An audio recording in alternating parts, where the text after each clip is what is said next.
Hello, everyone, and welcome to the 253rd edition of Houston Wrestling Radio. This is Abel.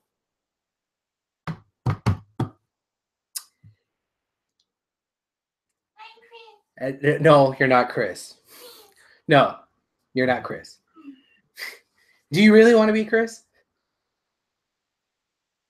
No. I refuse to be part of this narrative. Welcome. Thank you. It's just me today. Chris says he's stuck in traffic, and Arnold, well, he has a severe case of tonsillitis. So, Chris will get here when he gets here. So, here we are, and I guess you guys are stuck with me. Oh, well, looky there. It's open. It's open. Just in the nick of time, folks. You actually started? Yeah, I started. I started without you.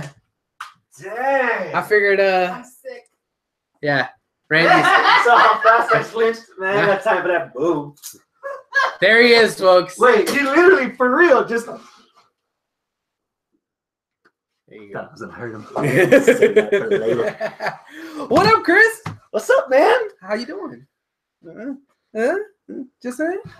That's it? You look small. Did you center the camera right? I might not. And you wanted to go live. Well, there you go. Okay, there you go. Yeah, no, maybe. Yeah. Okay. This is what happens. All right. Yay! How's that? There we go. Chris is here. All right. So, We already did the intro and everything? well, just the intro. That's pretty much okay. it. In fact, I think I may have missed that part. See, this is what happens when nobody's here. I fucking forget stuff. Damn! Had I known, I would have enjoyed the drive around the loop just listening to you Yeah. try to pull off a solo episode. Well, yeah. I have to practice for when Thrice comes to town, right? Oh, yeah. So you're going to do it alone? I don't know. I'll figure it out. We'll figure something out. So something happened over the weekend. What happened over the weekend? No Mercy. What do you remember the most? No Mercy. That tag match. Man, that tag match was good, dude. Aside from the fact that Cesaro got colored the hard way and that he had his teeth shoved up his nose, I think without that, the match was still pretty good. Even before and after the incident of the injury. Mm-hmm. And the fact that he did complete the match while he was injured, it added that, holy shit, I can't believe this guy is doing this kind of element. Did you need that? I thought you already knew. No, but I mean, it was still impressive to see. Yeah. You know, I mean, I'm not taking anything away from Cesaro. It was freaking balls to the wall, awesome. I have to go back and watch it because, again, I'm not interested in the Shield, 2/3 of the Shield, or anything that they're doing right now. Either. It was probably one of my most disinterested match on the build. And again, I didn't learn from my mistake last month because the same thing, SummerSlam, apparently Cesaro against Amber Rollins was like the bee's knees, and I didn't watch it. Mm-hmm. But yeah, man, just if it weren't for the whole teeth thing, this would completely flown under the radar. You think so? Because I thought the match itself was pretty good, even without if you take away the teeth thing. At least for me. Okay. Pretense. I didn't watch the pay-per-view live, so I'm getting all the details from Facebook from you guys. And so I was like, oh, Cesaro lost his teeth. Okay, I guess now I have a reason to watch it. The thing that I remember the most was, I don't know if disinterest was the word, but dude, Enzo winning the belt. All right. Okay. Let's talk about it. What'd you think of the match? The match itself. Was it a match? Neville beat the living fuck out of this Neville dude did beat for the like fuck out of ever. Yeah. And then Enzo just low blow right to the cojones. Right to the crown jewels of the cruiserweight division. Yeah. On Sunday, I was like, man. And then on Monday. Do we want to get ahead of ourselves? Might as well, dude. All right. Monday. What'd you think of the whole? All right. We're like, okay. I liked the fact that I was mad. Okay. In the moment when Enzo won the title, I was like, come on, what the fuck, you know? People on Twitter talking about, oh, really, you overlooked Austin Aries to give it to Enzo. You know, those kind of sentiments. I didn't even think about that. Yeah, exactly. Those kind of sentiments. Like, come on, man. You've been building fucking Neville and nobody could beat him, and then this guy beats him on a low blow. Oh, this is bullshit. And I was legit like, yeah, this is bullshit. But I like the fact that I was like that. I'm no longer being smarky about it and like, oh, man, he's got backstage heat. Oh, well, I like him and not like him or whatever. But, like, straight up regular old-fashioned heat came out of me. I was like, damn it, you know? They got you. It got me. It got me. And I think that's something that doesn't happen very often. They don't get me, and they got me. And usually when they do get me, it's on like facey stuff, when something awesome happens. When something that's like, fuck this guy happens, you know? Usually I'm like, fuck this guy because, oh, Roman sucks, or I think he sucks, but WWE wants us to think that he's great or whatever. And I think finally right now it's kind of all lining up. At least so I'm thinking. Because I don't really know, because the booking's been kind of weird. Is Enzo a heel? He's kind of still a face, but he's being a dick. He's being a dick to all of the cruiserweights. But he's up there talking shit to all the cruiserweights. He called out face, heel. It didn't matter what you were. He called them all out when they were standing out there at the ramp. And then Raw ended, and I was like, okay, I mean, that was cool, but damn, that means Neville's not going to get his rematch. All right, whatever. I don't know. But what happened after Raw? Pause. Okay. Because that's a completely different that's topic. A different story. Right now. What's up, Ryan? Ryan's right now. Oh, thank you. Yes. Yeah. Again, better late than never. Right. This was literally Donald Trump against the NFL.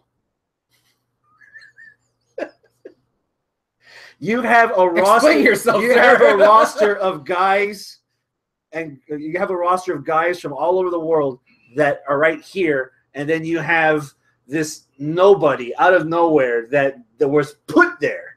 Mm-hmm. Unwelcomed, was just put there. Yeah. And all of a sudden is like throwing his weight around like, oh, it's cool because I'm here now. Like everything, like you guys shouldn't be complaining. This is the first time you guys have ever been in the main event before I got here, you know, and he's over here. And the fact that everyone was united against Enzo, who has the least talent wrestling-wise out of everybody there. You know, it just and the fact that, and the reason that comes home the way I described it is because I don't know how to feel in the end of that. Am I supposed to cheer the bad guys that are in the cruiserweight division over Enzo? You know, like what's worse? Enzo calling out the cruiserweight division, or the fans that are 1 second chanting one more time to Enzo, even though they're leaving with their hands full of new Enzo merch? Good point. I don't know, but either way, I'm caught up in it. Either way, watching it, I was like in all of the emotions. I was feeling everything. Like, because I wanted to like Enzo, and Enzo was still kind of a face, but he was calling out the heels. He was calling out the faces. Everybody in the division, face, heel, whatever, they were all getting got. And then there goes out Neville. It's like, oh, okay. But it kind of felt like a double turn there almost, because Neville, who didn't give a fuck about anybody, Neville, who I'm the king of the cruiserweights and that's it, he was like sticking up for the whole division. He was sticking up for the guys, so I can't boo him for that. He was ruling his kingdom fairly. Yeah. So so I mean, I felt like I wasn't like, it wasn't cut and dry, black and white. You know, it wasn't just good versus bad. You know, it was kind of questionable, but you see what's going on, and kind of questionable, but you see what's going on, you know? So, and I was entertained. I enjoyed it. I liked it. Here's how far it went. Okay. I already had planned Tuesday night after SmackDown to watch something else. I had already ruled out of the back of my mind, I'm not watching 205. As of when? As of Monday before Raw. Monday before Raw. The end of the show on Monday, I was like, all right, you have me to the opening segment. So I actually watched 205 Live last night. And then Enzo are we skipping past what happened at the end of the Raw? I'm coming back to that, because it was a nice little treat to the fans. The post credit Marvel scene that house show got on Raw. Yeah. In the moment, funny. Everybody, it's funny. But then they decided to bring that into the storyline that, hey, we're opening up 205 Live, and Enzo speaks, and he starts showing up. He shows a video from last night. And it ruined a couple of things for me. Okay. The biggest thing that it ruined for me was the mystique of Braun Strowman. What the fuck did Braun Strowman have to do with anything in the Cruiserweight division? Why does Braun Strowman care that after he mopped the floor with Enzo, he's literally holding the door, Hodor, to let all the Cruiserweights just come in all friendly like a face? Like that, you don't know what a Braun Strowman is. And there was no build for this kind of payoff. And the payoff is for like a value meal when you should be saving up for like the meal with the waiter and the drink, and you sit down and you take your time, not fast food. So it kind of rusted a little bit of the look for Braun for me. Number two, I think the way they ended the show on Monday was enough. They didn't have to show the whole beatdown and everything. Really? Yeah. Oh, see, man, I gotta disagree with you on that. I feel like that after Raw beatdown with all the Cruiserweights should have been on Raw itself. I kind of get what you're saying about Braun, because why should Braun even give a fuck about Enzo and the rest of the cruisers? Yeah. I think that can easily be explained with like a 30-second backstage, like, I just did that for fun. You know, I think, okay, I kind of get it. You know, he was just, I'm going to beat up the guy that everyone wants to beat up and let everyone else beat him up just for funsies because he likes beating people up. Like that could be explained. So I'm not going to get hung up too much on that. But the fact that the rest of the Cruiserweights went in there and shows solidarity and they all beat him up, I think that fixes what I saw was going to be the initial problem right when Raw was done with USA on the USA Network, which was, okay, well, Neville violated that no touch clause or whatever. All right, so it's not going to be Neville. Who's going to be the next challenger? But when all of the cruisers beat him up, that's when I thought, well, the general manager of 205 has such a dilemma on his hands, because the general manager of 205 can't say nobody in the division can't touch him and nobody in the division can't, challenge for the titles. Like, oh man, that's an interesting little twist. Mm-hmm. So the general manager of 205, who is the general manager of 205? Is it Kurt? Because it's a Raw brand, but it comes on after SmackDown. So is it Brian? Who would be the authority figure there? So then that got my wheels turning. Like, oh, what the fuck? And like, all right, so if Kurt made the decision to like, hey, here's the thing, nobody touch him, and then everybody fucking touches him, does that mean somebody else comes out and says, well, hold up? Does Vinnie Mac come out and say, well, hold up, you got to have your champ defend the title? Or does Kurt say, well, nobody can challenge you for the title, so you know what? I'm stripping you of the belt. Or, dude, what the fuck's going to happen? Like, because that happened, I feel like there's just huge monkey wrench thrown in the plans of the authority type of things that WWE likes to do that I'm so interested in it. That's just one layer of it. The other layer is even the heels hate the guy. And that makes me hate the guy. And I'm glad I hate the guy because I wanted to hate the guy. And he's working it, man. Like, I sat here the last time it was just me and you without Arnold. I sat here saying, God damn, there's a second layer of kayfabe, man. There's a, conspiracy theory, whatever. Dude, I feel like that stuff that they were throwing out there about Miz bringing it up, saying that, oh, he gets kicked out of the locker room, other people don't really like Enzo backstage, and they're using that, man. It's like, damn, there really is a second layer of kayfabe. Fuck. And I'm interested. I'm excited about it. And I love it. So I want all of that. I wanted all that on Raw because of it. But on 205, opening segment in 205, when Enzo brought it up and said, I look like this partially because of Neville, but let me show you what really happened. Oh, shit. I'm glad that they made that canon. They made it canon. They made it just as important, So, hey, if you stopped watching after Raw went off the air and you didn't tune into the network, you're missing something, guys. Oh, shit, what an awesome marketing strategy. Hey, if you're tuning into 205 Live right now and you didn't see what happened last night, you know what? You need to make sure you fucking pay attention.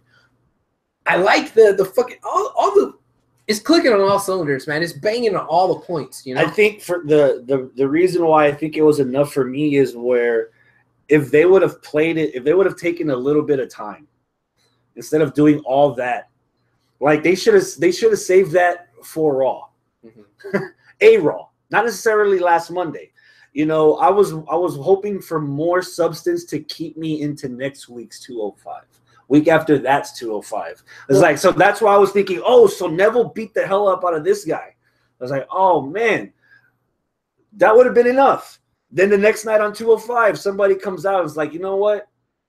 I like the cruiserweight division, but I hate you more than I like this division, and I'd rather beat the shit out of you right now than ever get a title shot. And see who feels that way. Build it up to where, oh shit, who's gonna stand up to him next week? Oh, who would like keep that going? The fact that they did all that between last night and Monday night on Raw is like, well. But I still think that there's a lot more to go, and there's still a lot more unanswered questions. And did you watch all of 205? I saw enough of it. Okay, so you saw what happened with Daivari, right? Yeah. Suddenly kissing ass. I'm interested in that too, because Daivari, who's straight up been heel this entire time, he's a heel's heel.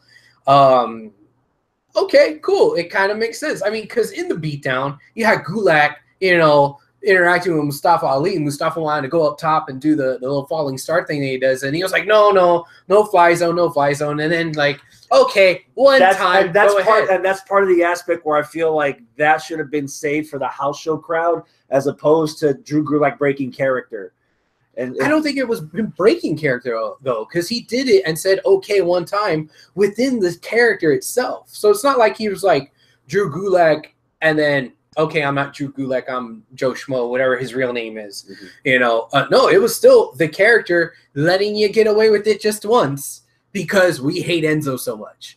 But with all that going on, Daivari kind of had his own little explanations like, hey, so, and you could see his own wheels turning, like, shit, man, if nobody has a shot, then everybody has a shot. How do I get in good with him? You know what? Let me kiss his ass. Let me see where I can weasel my way to getting a shot. And maybe I could do that by befriending him, by sucking up to him. And it was cool because you saw him do that to Enzo, and you saw Enzo react to that like, this motherfucker right here, he really thinks he's got me. You know what? I'm going to play him. I'm going to make him play himself. And that's exactly how that happened. And I want to see what happens with them. I want to see the overarching storyline about nobody gets a shot. Like, did Mustafa or did Daivari figure out a way around the system? Or I'm waiting for Enzo next week to be like, dude, I know that you're just kissing my ass. I know that you're whatever. And I just played you, but I had you play along to do my dirty work, to beat up Neville or whatever, you know, to be my little whipping boy, you know? Like, dude, there's so much there. Neville took from freaking Neville took. Dude, that's where I'm hoping, like I said before, I'm curious to see what Enzo will do in the division. Now there's actually substance to Enzo, because right now there, other than really TJP doing the heel turn, like the not so much the heel turn, but the I don't know what the fuck I'm doing kind of thing. And now Cedric actually Gentleman Jack doing the heel turn. It's like, okay, now we're starting to get some new sides to these characters. And finally, there's, for all the shit that Enzo says, as funny as it is, there's no substance to it. Like, what do you mean? What do you mean? He's a product of the same thing that he complained about with Big Cass. Enzo's just a fucking catchphrase. He just makes 1,000 catchphrases. Now I give a shit about Enzo. Now, as in now I want to see Enzo beat the fuck up every fucking day of the week, twice on Sunday.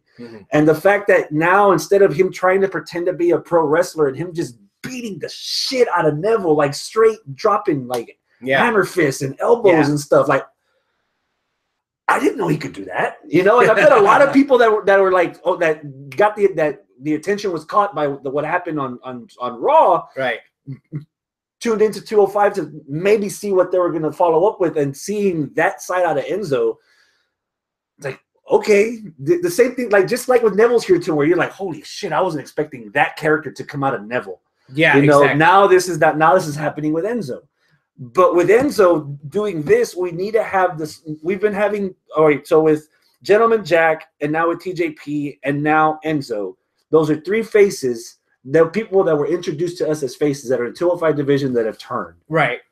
Who's the heel that's going to start, not necessarily go straight up Make-A-Wish babyface, but somebody that's going to, a heel that's going to stand up to Enzo? Maybe Neville, because like I was saying, this seemed like a bit of a double turn. Neville seemed to get the sympathy. He fought against somebody who's still hardline heel, Daivari. He's getting beat up by the newly heel Enzo, and he stood up for the entire division. I wouldn't mind seeing a still king gimmick, but like a benevolent king instead of malevolent king, you know? I think he could do that because, dude, he was super babyface back when they were teasing that, oh, we're going to give you a fucking Mighty Mouse gimmick. And I'm like, no. Yeah, I was like, no, fuck that. But this type of, you know, Game of Thrones character, Neville, babyface, I think it could work. And it's rare that you see a double turn pulled. Now, I do want to say something about Enzo before we can get off the subject here. This is going to be a hot take here, okay? Hot take. Go. Enzo could probably be this generation's Mouth of the South Jimmy Hart.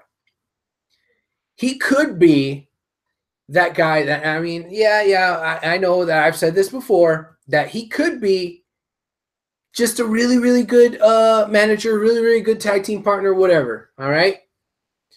And that's kind of how I felt after even the pay-per-view. But I changed that. And here comes the hot part of that take. You know what? This guy might actually be our generation's The Rock. That's a hot take. Now, of course, I'm not saying he's as good as The Rock. Please don't get me wrong. I could already see Travis busting his vein on his forehead right now with me saying that. But dude, he is all talk. He knows what the fuck to say and how to say it, and he just keeps going and going and going. And you say he's just a catchphrase? Well, he's a million catchphrases, like you said, but there's so much other stuff going on in between those catchphrases that he's fucking smooth going through all of it. And that's kind of how The Rock was once they finally let him go. People hated The Rock. Die Rocky die. But, man, he was just so good that, all right, we have no choice but to like this guy. But remember the big knock on The Rock was, yeah, he's really good at talking shit, but man, he's not that great of a wrestler. And then that's why they prompted him to start doing a sharpshooter or whatever. And the Rock Bottom was like, okay, come on, that's people's elbow. Come on, that's fucking stupid. And yeah, we haven't seen a whole lot of Enzo yet. And I'm not saying that he's gonna be the next fucking Chris Benoit or Lance Storm or anything like that at all. I'm saying entertainment factor, this guy is fucking gold. And maybe with enough discipline, with enough training, with enough fucking determination, and with enough suspensive disbelief on the IWC and the WWE Universe's part, man, we can have our next top guy here. That's a flaming hot take. For the cruiserweight division or for the company? For the company. For the company.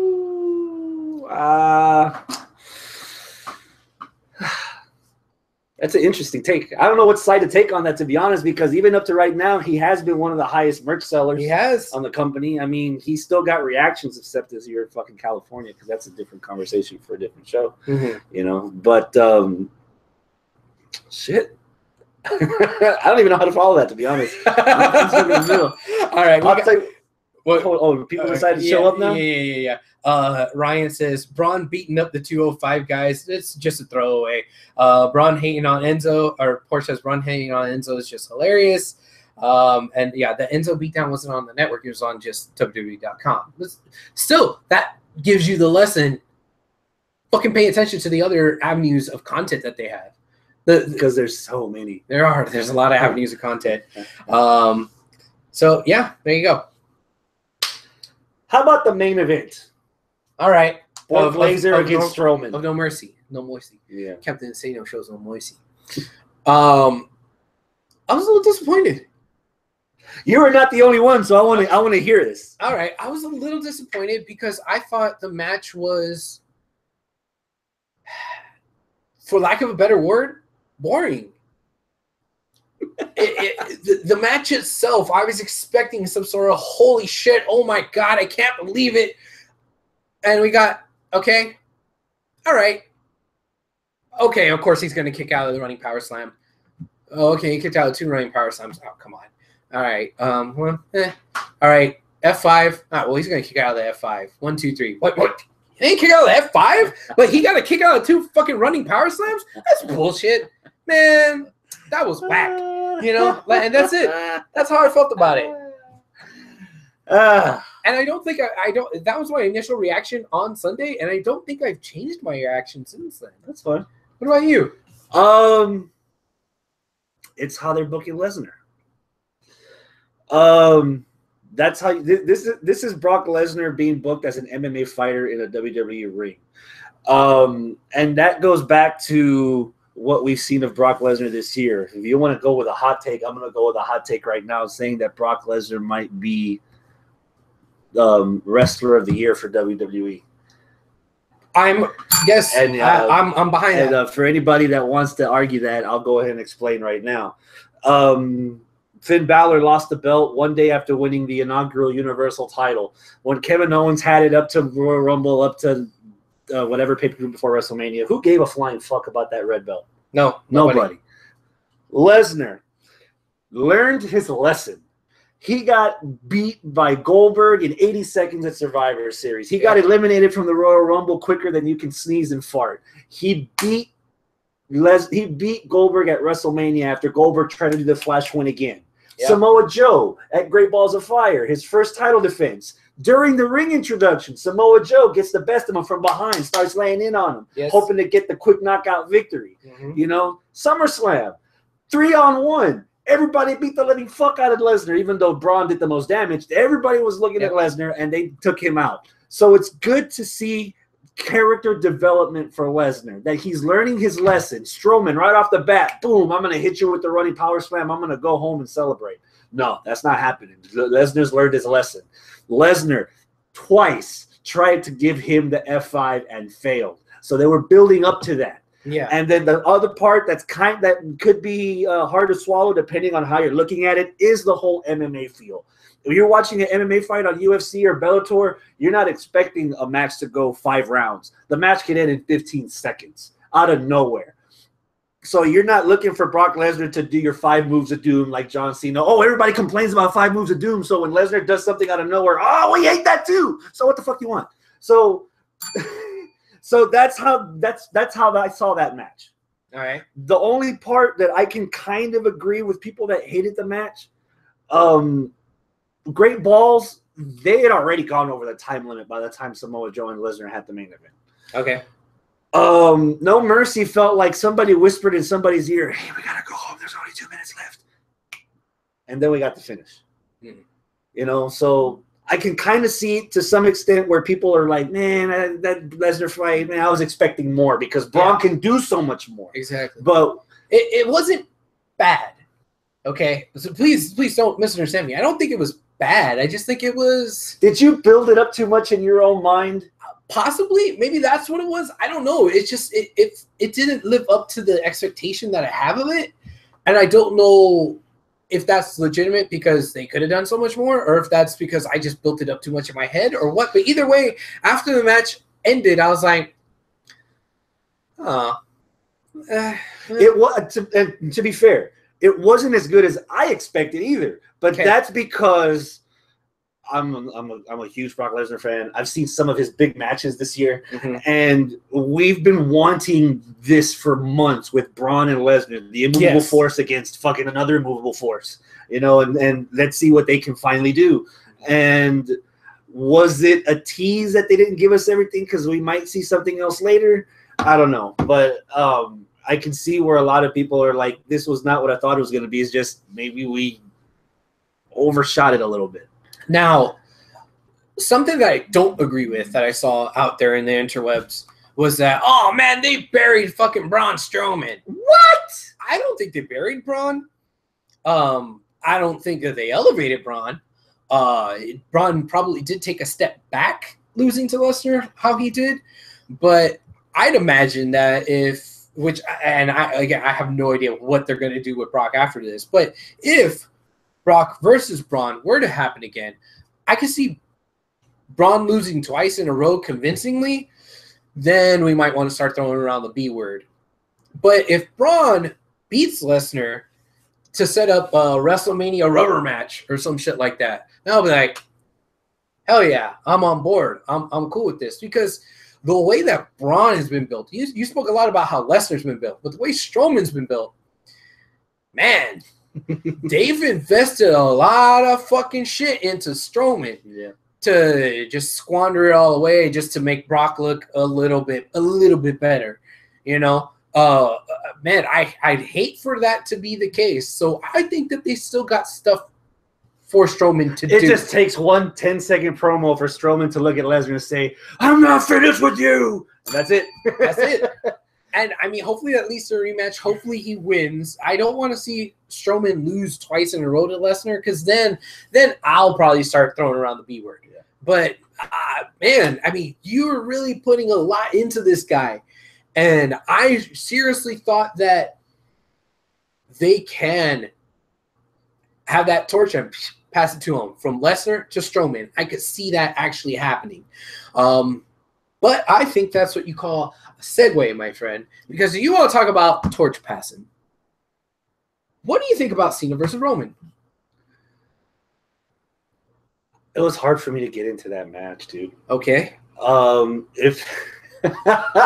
It felt exactly like the promo. Like Cena was doing all the work and Reigns was just on the gravy train. Cena took all the big bumps. He oversold a lot of Roman shit. And then at the end of the day, Cena hit Roman with everything he had, and then Superman punch and spear, and that was it. He didn't even Cena didn't even kick out of the spear. So it felt like literally, Cena almost damn near dropped out to him. I would have liked to see Superman punch, spear, kick out, another spear, and then that barely puts him away. Yeah. But I think that match was better than Lesnar versus Braun. I think the match itself was better. Definitely not match of the night. I think match of the night probably goes to that tag team match. Mm-hmm. Just for the way the match was laid out, and also the gutsy effort by Cesaro. But there's a lot of snoozers in that pay-per-view. But I called it. Yeah, you did. I give a lot of zeros for that prediction. Y'all were looking at me kind of funny. Yeah. Cena versus Roman wasn't that bad. Yeah. It wasn't that bad. Being in that same arena in 2005 when Cena became heavyweight champion for the first time, it felt gratifying to be able to watch John Cena on pay-per-view and get like a 98% face reaction. That's probably the last time he had a 98% face reaction was when I saw him win the title in the first place. Mm-hmm. You know, and Roman Reigns full circle. Oh yeah, it came full circle, dude. The one hot take I have for this is I still think we weren't supposed to get this. What do you mean we weren't supposed to get it? Didn't the whole thing feel rushed? Okay. I had this conversation with Travis on Monday when we were watching Raw together. I still think from the night after SummerSlam when Cena and Roman were in the same ring, and then Strowman comes out to vent his unfinished business because he lost the title, and then Samoa Joe comes out and says, you know what, I don't need to talk about Roman Reigns because he's not even a threat. He can't beat me. Oh, Cena, this is why I'm here. And he starts beating into Cena. You know, and that led to the tag team main event that night. Okay. 3 days later, Joe went out with the knee injury. I think we were supposed to get Samoa Joe versus John Cena at No Mercy. All this could have been a nice little 2-3 month burn to Survivor Series or to the Royal Rumble, to one of the big four. And instead of Samoa Joe, we got Samoan Joe. Yeah. And so like 4 weeks of like rushed stuff. Okay. And the reason and the point that solidifies that is that the next night we're already moving on to the next thing. It's like there's like, okay, Miz TV, Roman Reigns like, oh, by the way, I'm still the man, I'm still the yard, I'm still the phenom or whatever he wants to call himself. I want the Universal title. Okay. Okay. You know, and I'm already like I'm looking at that segment and I'm looking at the TV and I'm like, I already see at least one person in that ring that deserves a Universal title match over Roman Reigns, and it's The Miz. Okay. You know, and that goes back to my prediction last week where the cunt hair of why I'm picking Lesnar over Strowman to win is because I want to see who else can wrestle Lesnar. And if we got Lesnar versus Strowman at a Raw pay-per-view, give me Lesnar versus The Miz at a Raw pay-per-view with the Miz. Do you really want to see The Miz versus Lesnar? Do you really want to see Lesnar versus Reigns again? Good point. They also teased Finn Balor. Yeah. Hey, guess what? Now that I'm done with Bray, or so he thought, I want what's mine that I never lost, Universal title. And then we see him backstage and Goldust. Holy shit. That was nice. That was awesome for 2 cups of coffee. And then we glitched on the DVR. And oh, by the way, Finn Balor paired him up against Goldust and he beat Goldust. Like, okay, so that was a waste. Yeah. So already, Universal title picture starting to thicken a bit. We have Finn in the running. We have Roman reminding us. And you have The Miz reminding everybody that while Lesnar only shows up five Raws a year, he's been showing up every week. Yeah. Man. And I think they're doing the slow burn, the way they're teasing with the Shield. I think Roman is not going to be near that Universal title anytime soon. We're going to try to get some faux crap with the Shield. Oh, yeah. Whatever keeps Roman away from the heavyweight title right now. Yeah. Roman versus The Miz and the Miztourage. Okay. So are we getting Finn?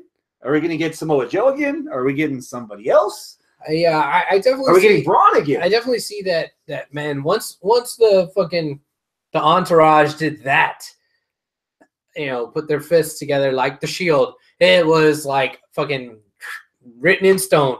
Yeah, the Shield's going to reunite to fight these 3. And like, oh damn, man, how the fallen have fallen. Like Roman needs help to beat up 2 ass wipes and The Miz. The segment almost ended and Roman had already cleaned house. I was like, so why the fuck does he need the Shield for? Yeah. It's just that's the epitome of something being forced. Is that more of an indictment on Roman or an indictment on Seth and Dean? They're both former champs. And they're all former champs. Well, not Bo and fucking the Curtis Shield. Axel. Well, all 3 people in the Shield. But, I mean, you have to bring them I don't see that you need a 3-on-3 Shield versus Miz and the Miztourage. No, Miz and the Miztourage, you can handle them by yourself. Here's what you build up for. You have TLC. You have the Shield beat the ever-living fuck out of the Miztourage. Okay. And then in Survivor Series, you have your Universal Champion Brock Lesnar in a fatal 4-way against all 3 members of the Shield and let them beat the fuck out of each other and have them hate each other all over again and split everybody up. Because, again, this is 2 pay-per-views in a row that tag team title match steals the show. I still don't give a flying fuck about either one of those 2 together. And if they're already forcing the Shield to come back for no apparent reason other than because some wannabe triumvirate decided to pretend to be the Shield, what's the fucking point? Yeah. So at least if you're going to bring them together, do it with the purpose of as something's going to have to drive all of these 3 apart again. And if Dean can't beat Roman, if Dean can't beat Lesnar, if Roman can't beat Lesnar, if Seth can't beat Lesnar, maybe all 3 of them can beat Lesnar. Or maybe all 3 of them can get beaten by each other and Lesnar just squeaks by again. Yeah, because if that was a fatal 4-way with the 3 members of the Shield versus Lesnar, you know that they're going to work together at some point. They're going to have a triple power bomb onto Lesnar, but then who's going to get the pin? Then they're going to start fighting again. So I don't mind that. I don't quite mind by happenstance in that particular situation, them teasing, Shield reunion, kind of tongue-in-cheek, nudge, nudge, wink, wink. What I don't want is an out-and-out Shield reunion. Yeah, I don't because I've been burned by those reunions in the past. Huge fan of DX right here, but goddamn, the last 2 or 3 times DX had a reunion, holy fuck, it sucked. God, it was terrible. Yeah. What else? So who do you want to be Lesnar's next opponent? I don't know. And when? I don't know. Because they've treated Lesnar as Survivor Series at least. They treated Lesnar as this MMA gimmick that he's a special attraction. Yeah, Survivor Series. It has to be at least Survivor Series. But July, Great Balls. August, SummerSlam. September, No Mercy. 3 months in a row. Like, I wouldn't mind seeing him take a break while we figure out who the next challenger is. Survivor Series. Survivor Series is in November. Okay. We have TLC October 22nd. Okay, then Survivor Series. That gives them a month and a half. Month and a half. Yeah. Yeah. Besides, Asuka's debuting. And nobody is ready for Asuka. Yeah. Nobody. Really. Nobody's ready for Asuka. Really, nobody's ready. This women's division is so fucked. Yeah. Did you give any shits whatsoever about the women's title match from No Mercy? A little bit. I really enjoyed Naya's work in the match. Everybody did. Apparently, she was the only one that did the work. Dude, the bumps that she took, though. I mean, a lot of people were saying, oh, she was the only one that did the heavy lifting. Yeah, she also was the one who did the heavy bumping. Shit, man, that power bomb off the apron onto the bottom, I thought she broke her fucking neck. Holy shit, that was amazing. And there was another one where she was kind of on the outside of the ring post where she fell off one way or something. I forget, but yeah, she was really fucking shining in that match. I enjoyed that. I thought that match was probably the second best match behind the tag team. Okay. But yeah, I mean, I don't know what you think. I don't know. I didn't watch it. What? Why didn't you watch it? Because my anticipation was zero. I was at a concert on Sunday at the Woodlands, and the reception was shitty. So by the time I got home on Sunday night / Monday morning, all I saw was Enzo finding balls and Cena Reigns. And then Monday night, I saw Strowman versus Lesnar. So well, it was good. The women's match was good. It was a nice multi-person match, multi-women match. I feel like we've seen too many of those in recent history here, but it was a good one. Okay. So yeah. Ending Raw, we had Bayley and Sasha team up again against Nia and Emma. And then we had the promo with Alexa Bliss and Mickie James. Who is Alexa Bliss defending the belt against at TLC? I hope Mickie. That promo between Mickie and Alexa, that's a great filler. That's a great filler for Alexa getting her ass whooped by Asuka. Like, we all know she's gonna go down to Asuka. Once Asuka shows up, it's over. That? Yes. But like in the meantime, yeah, let's run a program with somebody. Oh, let her beat a veteran. Okay, cool. Let the veteran almost get it because Mickie, shucks. Shucks. Did you see her in those shorts? Oh, shucks. Ooh. I was thinking of a couple of words that rhyme with shucks. Mickie was looking great. She was. But yeah, why not? Why not Mickie? Why not Mickie? Because since she's been back, I feel like WWE's kind of treated her as an afterthought. Hey, Mickie James is back. She used to be relevant. Aw.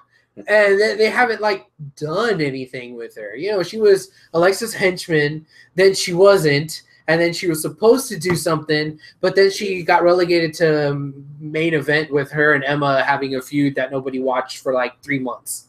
Yeah. Okay, let's put her on TV, have a real feud. Let's put real video packages together reminding you of who the fuck Mickie James is. Throw out the fact, 6-time women champ. Oh, okay. And you know what? She had more chutzpah to go out there and say, hey, why don't you say it to my face? And made her say it to her face. Now, it was kind of stupid when you're an old lady. That's it. I was expecting that was so 80s. I was expecting Alexa to be like, you're a washed up has-been who shouldn't be in the same ring as somebody like the goddess. That's what I wanted her to say. She said she's an old lady, and I'm thinking, shit, man, the older the grape, the sweeter the juice. Exactly. Fuck, I'm like, man? All right, yeah, so. I think, and I would actually want, it's easy to say Alexa's going to get killed by Asuka first. Yeah. I disagree. I would rather have Mickie beat Alexa for the belt, and then reestablish the fact that Mickie returned to the WWE in NXT with a title shot that against Asuka that she never won. Now she has the belt, bring back, like you already said, yeah, let's show video packages to remind you who the fuck Mickey James is. All right, once Mickey wins the belt, let's show you some video packages to realize that this is not the first time ever you're seeing Asuka versus Mickey. And the last time it happened, it was fucking awesome. And this rematch is going to be more fucking awesome. And save Alexa for later. Just put her in your back pocket because she's so little. Okay. Anything else from No Mercy that you want to touch on? No. Did No Mercy remind you for a second what a sold-out crowd looked like? Because they had that same... See, California should already know their lesson by now because they have 2 football teams in LA and they can't draw flies. Right. They have another team in California up in Santa Clara, which is supposed to be San Francisco, which is an hour away in the middle of bumfuck nowhere, that's drawing even more flies. Hey, more is more. And this last week and a half, I didn't even know there was an Ontario, California. I was like, how the fuck did they get from Los Angeles to Ontario, Canada? Wait, no, there's an Ontario, California. And there were only about probably 4,000 people in that city because only 2,000 people showed up for that Raw. Hey, that's half the city. And then last night, SmackDown was struggling even more. It was like, shit, Enzo could have gotten a badass reaction if there were people there to react to it. Okay. God damn, California. I hope they're learning their lesson. And I'm worried, dude, because the week after NXT Chicago, TakeOver Chicago, tickets went on sale for TakeOver in Brooklyn. All right. We're about to cross into October. 7 or 8 weeks away from SummerSlam, from Survivor Series weekend, and we still don't have a bumfuck idea when tickets for TakeOver are going on sale. I don't even know. I know they have the contract for the 4 nights, but so far there's still so many good tickets available for the first 3 nights. I'm hoping that they move TakeOver to someplace small because that's really going to kill the vibe where NXT TakeOver is going to feel like a damn house show where half the shit's tapered off. Throw it in Revention. Fuck, throw it at Reliant Arena. I bet you that bitch will sell out. It's going to look full because it's only the one level and the ceiling's a lot lower and the acoustics are a lot better because it's so encapsulated. I hope they do something soon. Convention Center. Fuck that shit! Or they'll have to like pull out the bleachers. Yeah. Yeah. Like fucking high school. I bet they don't even work because they haven't been pulled out since when? For how? Prom? Oh. Talking about pullouts and prom. So, yeah, man. I'm worried about this TakeOver. Okay. That's my transition to NXT. Fuck, man. Okay. We're done with NXT. Raw. We're done with No Mercy. You crazy 30 minutes ago talking about Enzo's the fucking Rock. All right. I am going to properly use the term The Rock because I hadn't had this feeling since I saw The Rock in the ring with Stone Cold Steve Austin. And that was when Aleister Black and Velveteen Dream were in the ring. 2 completely different characters. Okay. But when you put them together, Okay. you're just like, you know what? I didn't know how much I wanted that until I saw it. So gimme, gimme, gimme. And that crowd ate that shit the fuck up like a buffet. They had reactions of the girls behind Aleister Black standing on the chair going, oh my God, I can't believe. Dude, I even had that visceral reaction inside because I'm like eating in KFC watching this in public in front of humanoids. And I'm like, holy crap, I can't react to this, but holy fuck. Dude was like this close. Mm-hmm. Mm-hmm. It was nice. I liked it.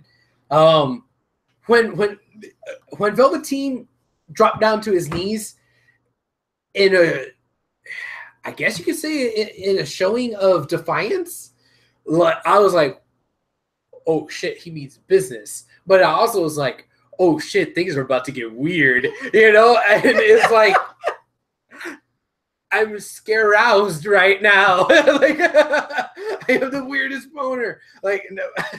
Yeah. But like, it was cool because it worked for both their characters. Because Aleister Black thing is, I'm going to disrespect you by sitting down. And so he sat down. Kicking the mic out of his hand. After kicking the mic out of his hand, he sat down. Okay, cool. So what's this guy gonna do? Run away? Nah, he didn't run away. I'm gonna play mind games back. Like, I don't even know if it's so much a mind game as the fact that, man, Aleister could have easily just kicked that fool's head off. But the way Velveteen Dream was talking to him was like, you know what? I was not prepared for somebody to even come this close to understanding me.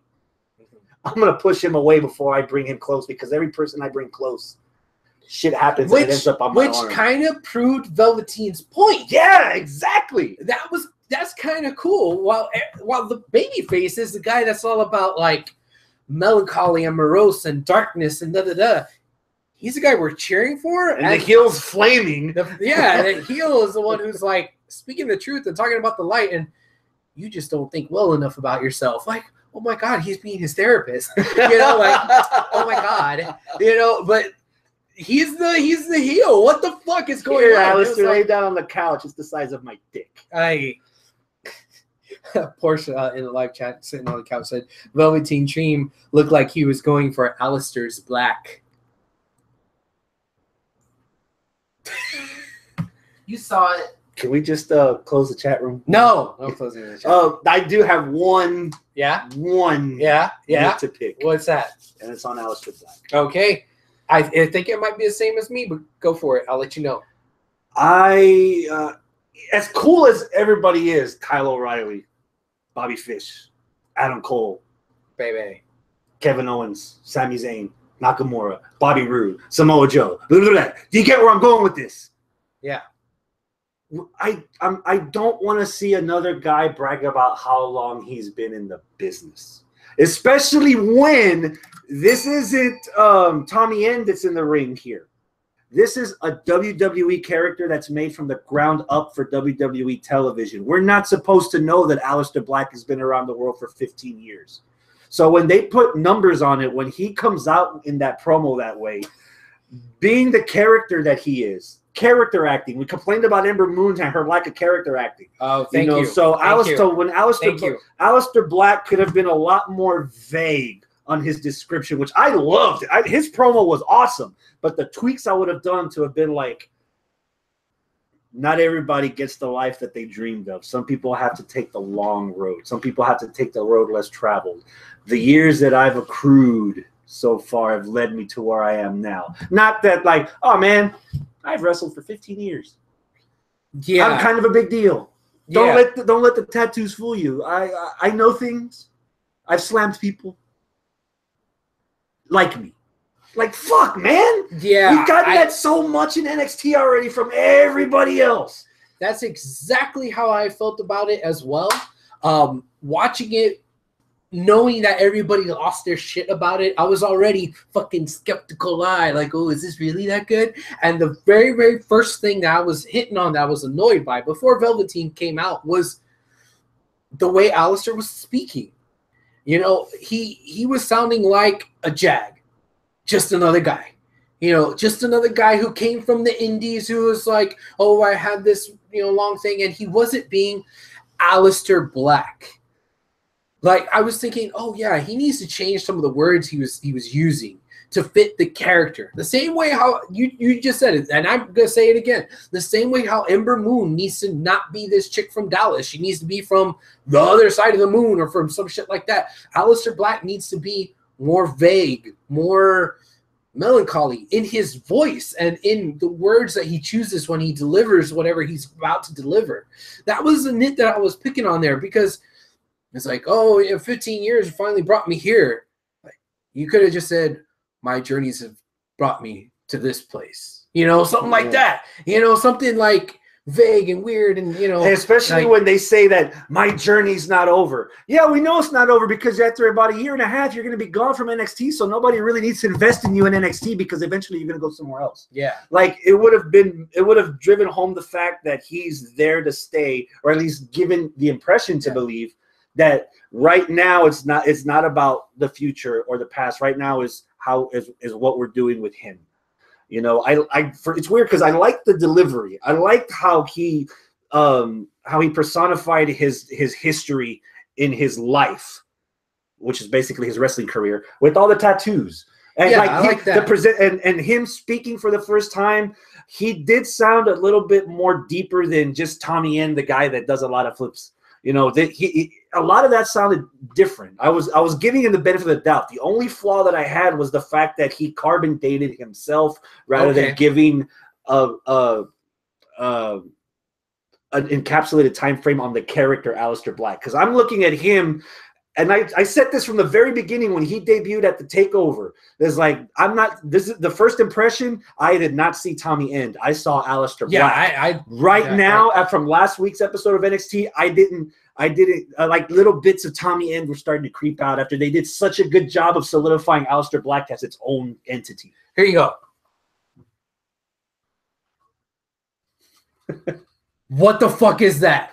He's a vampire. What? He's got fucking candles. Oh, dude, he's like a weird occult dude. And then he comes out.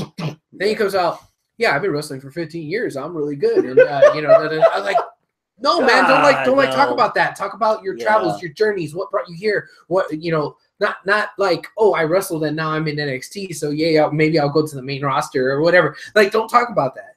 So I'm feeling you there. With that being said, dude, that's the rivalry that's going to make me tune into NXT for the next couple of weeks. Ratchet that up a little bit more. Fix those tweaks, because the stuff that he did talk about, the scars on my body, which I'm glad that Velveteen Dream called him out on it. I don't see your scars. And your heart's not in the right place. Exactly. Oh.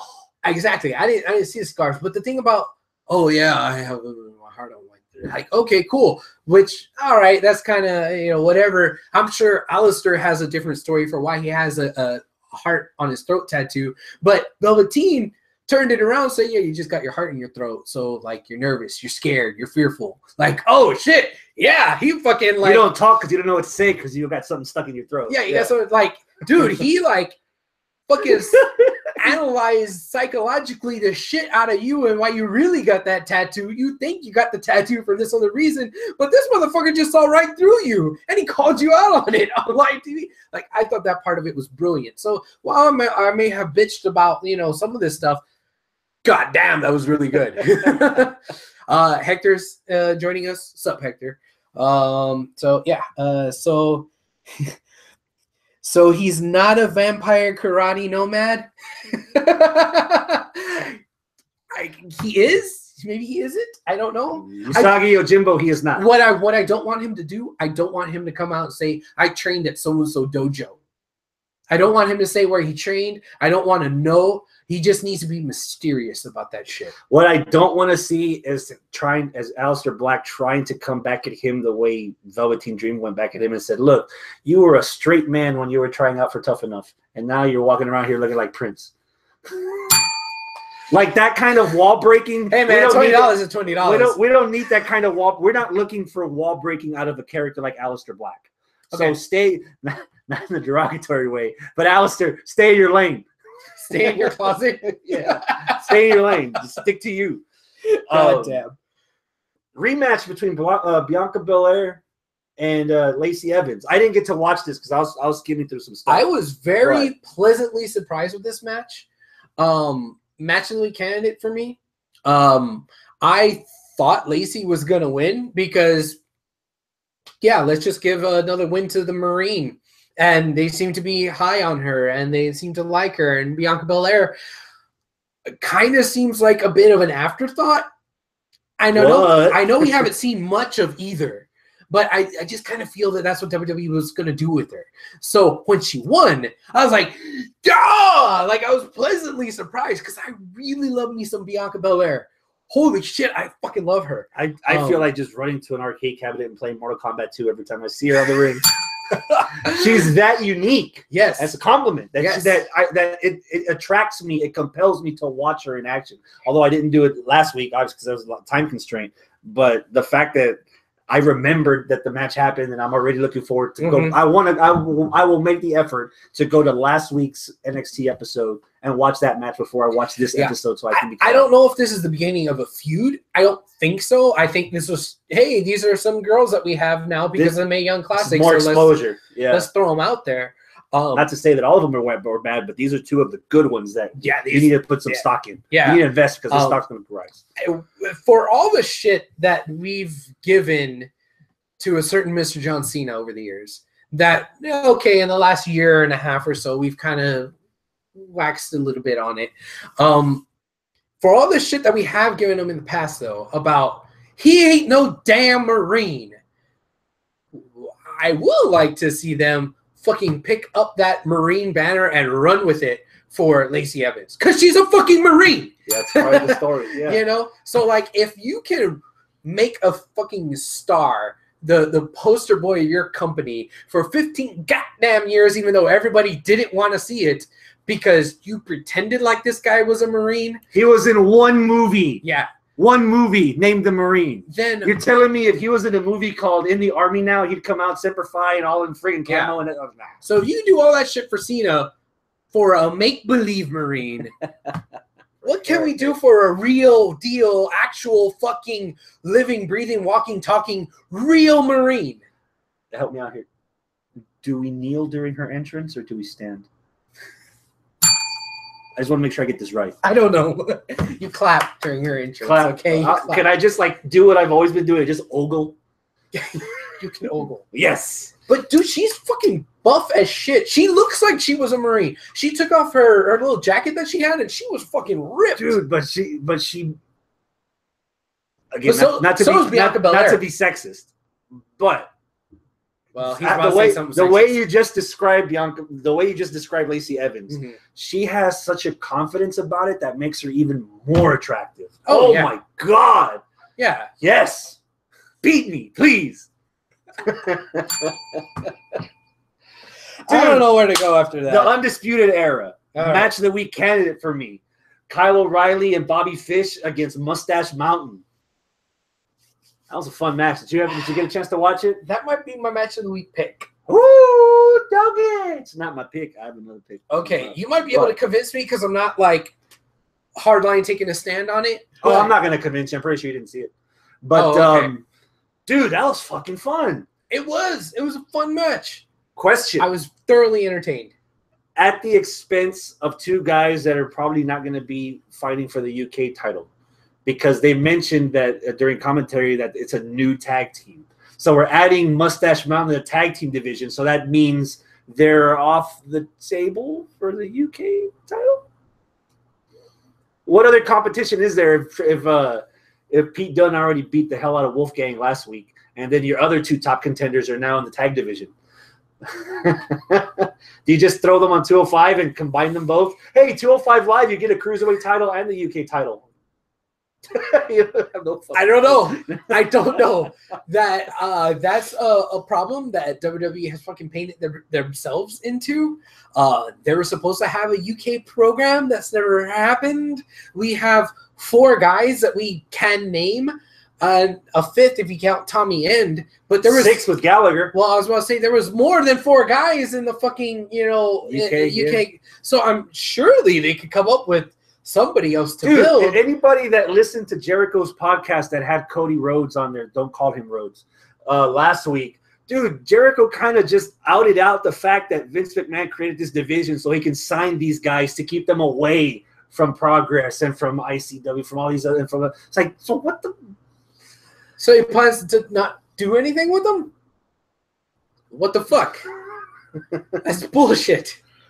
Yeah. So I don't know what's going on with the UK belt, but dude, that tag match was fucking cool, dude. Yeah. And the ending. Yes. Yeah, freaking CFOs are gonna hightail it, and then out from behind comes out Sanity, and and the whole brawl happens. I had a little bit of a problem with it because why does Sanity care? Because Sanity got jumped by Fish and O'Reilly at Brooklyn Takeover. Okay, that's why. That literally. Then they're probably their next title defense is going to be against Fish and O'Reilly. I don't know what they're calling them. They're not going to call him Red Dragon because now they failed to call Chasing the Dragon when they hit that finisher. Their new finisher is the it's a suplex with a roundhouse kick. Yeah, now their finisher is the Eliminator. That Total Elimination. Yeah, from the old Eliminators tag team from ECW. Yeah, a couple of people might have done it afterwards, but yeah. Which I think Chasing the Dragon looks like it has more impact. Yeah. Yeah. And I also noticed that Bobby Fish can't do the put in the mouthpiece and because that's Undertaker's thing, the slicing the throat, and that's not PG. That's where I was leaning at. PG. But man, I want him to do something similar because they just kind of walked out. And it's like, yeah, we're marking out and we're popping the hell out because what the fuck are you wearing? When we get to SmackDown, we'll talk about it. But I feel like they need something that's reminiscent of some of their old stuff, because if they just like drop things and don't replace the things, then they run the risk of being too generic. Because if you start dropping stuff, then what do you got? Nothing.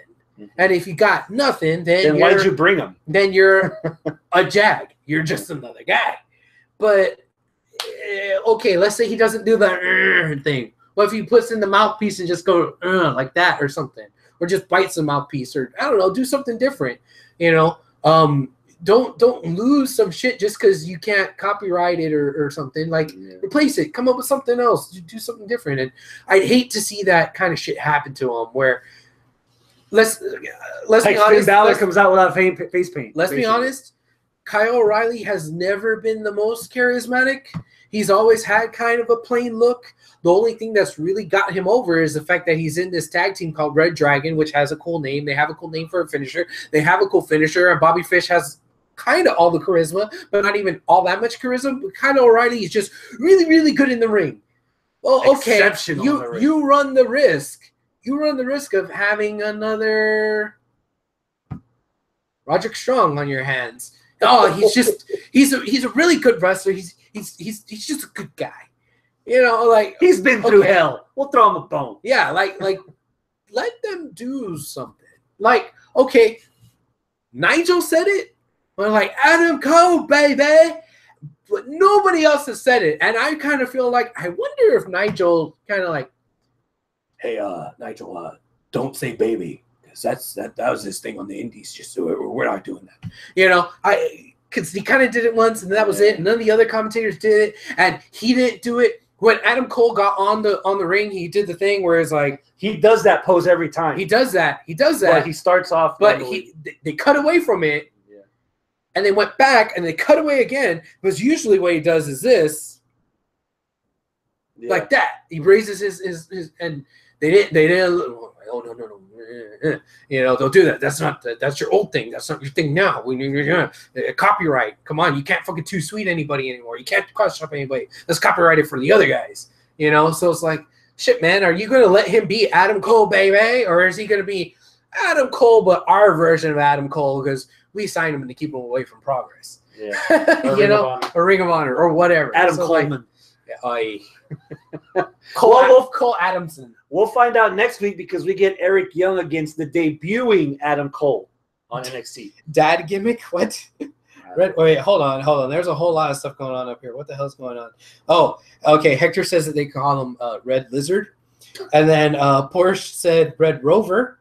And then it just went on and on. Red Barn, Red Keep, the Red Targaryens. Okay. Targaryens. What are Targaryens? Dude, watch Game of Thrones. Oh, okay. And then he says, "Dad gimmick." I guess that's for what's his face, Kyle O'Reilly. Dad gimmick. Yeah, just a guy with trunks.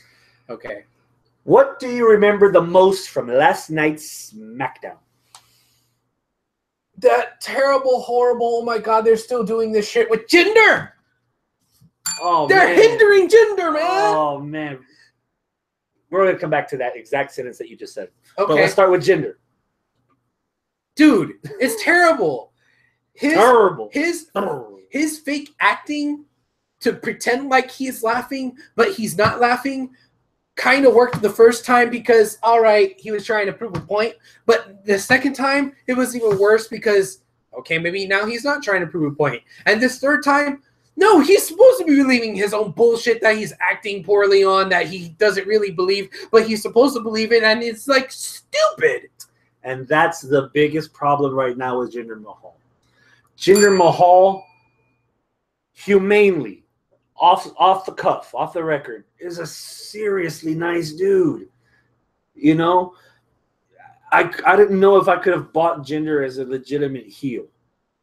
Because I don't think that's who he really is. Now, if you feed him the stuff of, dude, xenophobia, listen to all these people, I bet you can have a field day with this if you put it in your own words. And I think for the most part with Orton, that's where it succeeded the most. was that he was channeling a frustration that he could relate to. Mm-hmm. This foreigner on foreigner crap is not working. It's falling really The foreigner flat. on foreigner crap is not working one because they're not, because it's foreigner on foreigner crap. The WWE isn't with it. The second, two, the execution is fucking terrible because Jinder doesn't believe it himself. Yeah. In the beginning where Jinder had the promo, and I even called out on it, it's like, dude, the promo wasn't against Nakamura, it was against the fans. That first week. Yes. I was like, oh man, I can't wait for this. Now I can't wait for this to be over. Yeah. Like the promo work isn't working. When the point was, you fans are fucking stupid. Look at you sheeple. I made you laugh when you shouldn't be laughing at this because this is terrible. Like, that was a good point. But if they had kept going that route where he kept nailing and hitting on those points, or where he was speaking out of his own heart and how he thinks he should be, then this would fucking work. Because it's not the fact that it's a xenophobia gimmick. Yes, please. You have an Indian, your first Indian world champion, WWE champion, in 2017, with all the shit going on with Trump, all the shit going on with the NFL, all the shit going on with all the shit. You could fucking catch lightning in a fucking bottle, whether you're red state or blue state.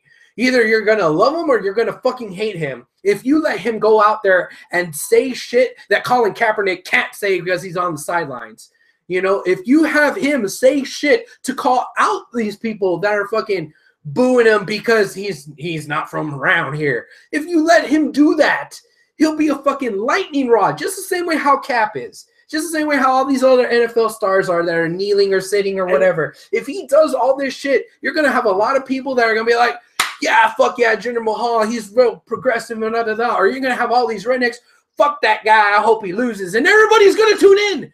But they're not doing that at all. I was waiting both last week and last night for the moment to say, for Jinder to grab the mic and say, why are you fans booing me? If you were in the ring right now, you'd be making the same stupid jokes that I'm making at this guy.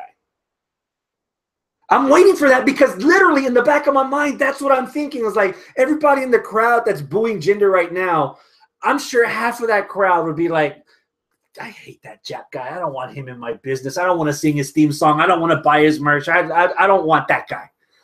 But they're booing Jinder because he's doing it. Like I was hoping for Jinder to tie those loose ends because that's what he did. Okay, that's what he did in that's what he did in the beginning of this feud with Nakamura. It's like, dude, don't trust these fans because they're gonna treat you the way they're treating me now. You know, and I was hoping he would tie those loose ends these last 2 weeks, calling out not so much Nakamura, but calling out the fans saying, why are you booing me? You're thinking this about Nakamura. I'm just saying it. And the other part of this equation is that Nakamura can't defend himself because he doesn't speak the fucking language.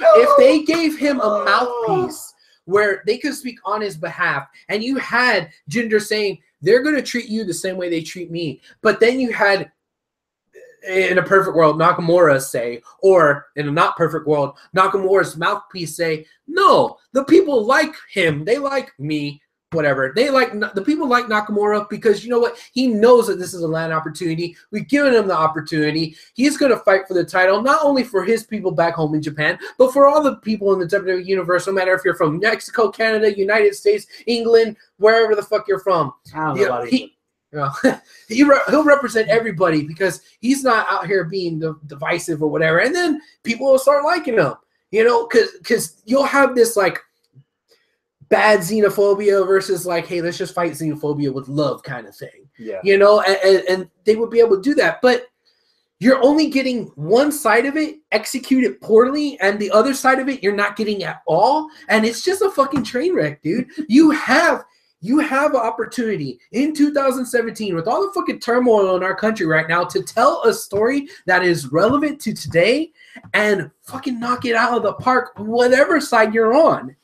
Because this is wrestling. You could depict both sides and just have them fight it out in the ring, and sometimes the bad guys win and sometimes the good guys win, and like, okay, fine. But you want to get those eyeballs on there because you want people intrigued. And every time I get on my Facebook Facebook feed, people are intrigued with what the fuck's going on in this country right now. Whether you love it or you hate it, everybody's talking about it. So why not fucking capture that and put that in WWE? Put that in their programming. And you know what the irony is? They won't, because of the backlash. We already had a reporter from the Washington Post actually doing an article about last week's promo that it was so over the line that the crowd was chanting, "That's too far."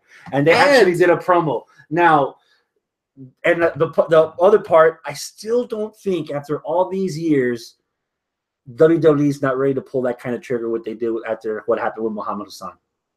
You know, because right now you have guys in the NFL that if they kneel, they're losing sponsorships. They're getting booed. They might not get re-signed. WWE right now has had about 2.5 weeks of straight up 3,000 to 4,000 people in arenas that they would sell out 16, 17 grand a year or 2 years ago. Right. If we push this Jinder guy to be the character that's going to evoke all this emotion, are they going to actually listen to why he's doing this emotion, or are they going to just complain that he has an emotion and they're going to just not come to the shows, not order the network, not buy the merch? And so it's literally life, like art wants to imitate life, but life winds up imitating art because you're going to get fucked just like NFL's getting fucked, just like NASCAR's getting fucked, but just like LeBron getting fucked. Are they really getting fucked? Yeah, there's players that are losing sponsorships, but WWE, wrestlers don't have sponsorships. The only money that comes in is the money that walks in through the front door and the money that comes on at WWEshop.com. Hear me out. WWE still is a publicly traded company. They are a publicly traded company. And they also need their endorsements. That's why they got commercials now on the network that they just now started getting. But hear me out. All that? Hear me out, though. Back during the Attitude Era, when they were fucking changing up all their programming, they were going away from being kid-friendly to being more controversial. Yeah, sure, they were controversial because, oh my God, they were showing titties and they were flipping people off and they were cussing. Nice titties, you know? Oh, yeah. But there were still people that were upset at that. Fucking Vince McMahon was waging all-out war against the fucking FCC. The people that were like moms against bad TV people, like all that. Like, Vince told them, fuck you. We're making money hand over fist because we're being controversial. So for all the people that we're losing that want to have family-friendly content, we're gaining all this other fucking demographic, and the amount of eyeballs that we have outweigh the amount of eyeballs that we're losing. So you know what? We're going to push the envelope even further. So here, in this situation, you could push the envelope even further. Yeah, sure. You might lose some sponsorships. You might lose some people that are like, oh, you shouldn't be talking. You're losing 80% of an arena for the last 2.5 weeks. You keep pushing it, and you might not have anybody in the fucking arena at this rate. But that's what they thought was going to happen back then in the Attitude Era, and that's not what happened. That's not what happened at all. They're like, oh, this isn't wrestling. You remember there was always so many old timers like, you're killing the business. This isn't wrestling anymore. And it wound up being the biggest fucking boom. In the 90s, it was only Vince's neck. If he knew that he was at the brink of loss, like, you know what? If I'm going to go down, I'm going to go down a fucking blaze of glory and burn as many people as I can. He can't do that anymore. He can't, because he's got sponsorships and stockholders, not to mention they still can't figure out what they want to do with their company. Are we going to have MMA guys that are going to fight for real? Or we're going to have MMA people pretend to be pro wrestling? Or you're going to cheer the bad guys because the good guys being some kind of a dick? Are we going to have they don't even know what the fuck they're doing. And that right there is the biggest problem. They don't know what the fuck they're doing. They don't know whether to shit or get off the pot. With Jinder, it's like they're constipated. And they're not really going to give Jinder any fiber. Like we're just going to give him a bad storyline, let him execute it poorly, and say, we tried. And that's it. That sucks for Jinder. It does. It sucks for Jinder. And who knows? Maybe they can turn it around. But as of now, the last couple of months, dude, the potential that you could have had with him in the climate we're in now, and it's just falling a little flat. Porsche has a couple of points. Brock has sponsorships. Yeah, it's true. Oh, he earned that shit. Yeah. And then nothing with WWE. And then she says, in addition, the wifey of the boss is Trump's employee. Oh, yeah, you're right. The wifey of the boss is Trump's employee. No, she's the government's employee. How about that? Either way, she's on that side. But your sentence was a little bit wrong because you said I'm sick and tired of what they're doing with gender. Okay. I have been, and even further, so sick and tired of Sami Zayn versus Kevin Owens. Please, but they're gonna fight forever. I don't want them. They're gonna fight forever. They've been fighting for 15 years. No, 15 years is not supposed to matter because that's Ring of Honor. You're not supposed to bring up Ring of Honor because nobody from Ring of Honor can do Ring of Honor stuff in WWE television. There, I said it. So no, I don't want this to go on anymore. It's already old. It's done. Damn, dude, there was a freaking episode of Raw where Sami Zayn dropped out to Kevin Owens in 4 minutes. Like, this has no steam anymore. I have 0 fucks to give. As a matter of fact, I want you to give me some of my fucks back. Like, I'm done with this shit. Okay. I'm so the main event of SmackDown was a match that we've had like 8 times this year. 3 of them after they told us we weren't gonna have it anymore. That's true. What, man? That's true. They did say they were that we were not which kills my vibe because I'm so wanting this New Day Usos rivalry to end inside Hell in a Cell. Knowing damn well they're gonna pair these two up on fucking superstars in 6 weeks.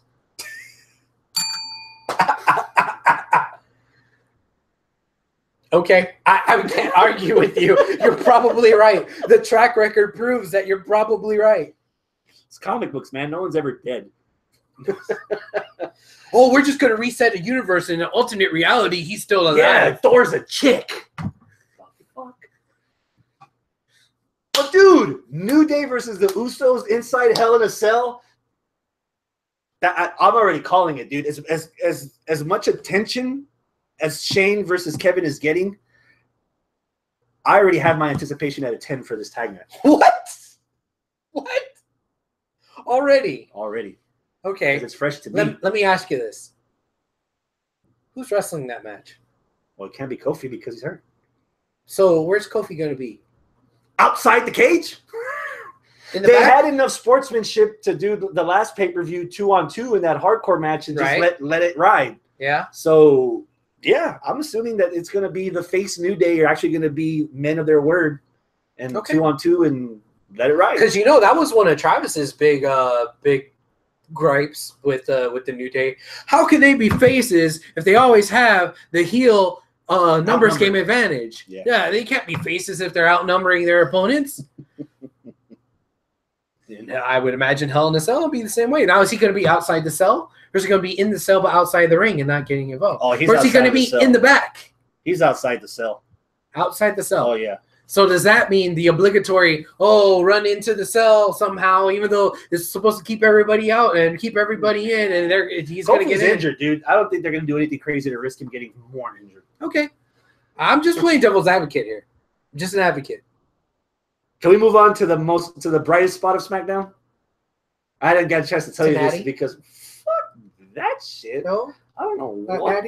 I don't know what the fuck you do. I mean, I can appreciate the fact you have bigger boobs than Natty, but no, I didn't even get a chance to tell you this because I showed up late, dude. What? Happy fucking Rusev Day! Oh yeah, man, that was awesome, Happy dude. Rusev Day. Happy handsome Rusev Day. Oh man, Rusev in a slacks and vest with a t-shirt, dude. That's the style. That's the new style. I've been going like that tour all week, dude. That fucking segment, in English and his awful singing of Rusev's national anthem. That was not awful. I was impressed that he was able to sing in a foreign language. And he did pretty good. He was very operatic. The way English and Rusev both ate those RKOs were beautiful.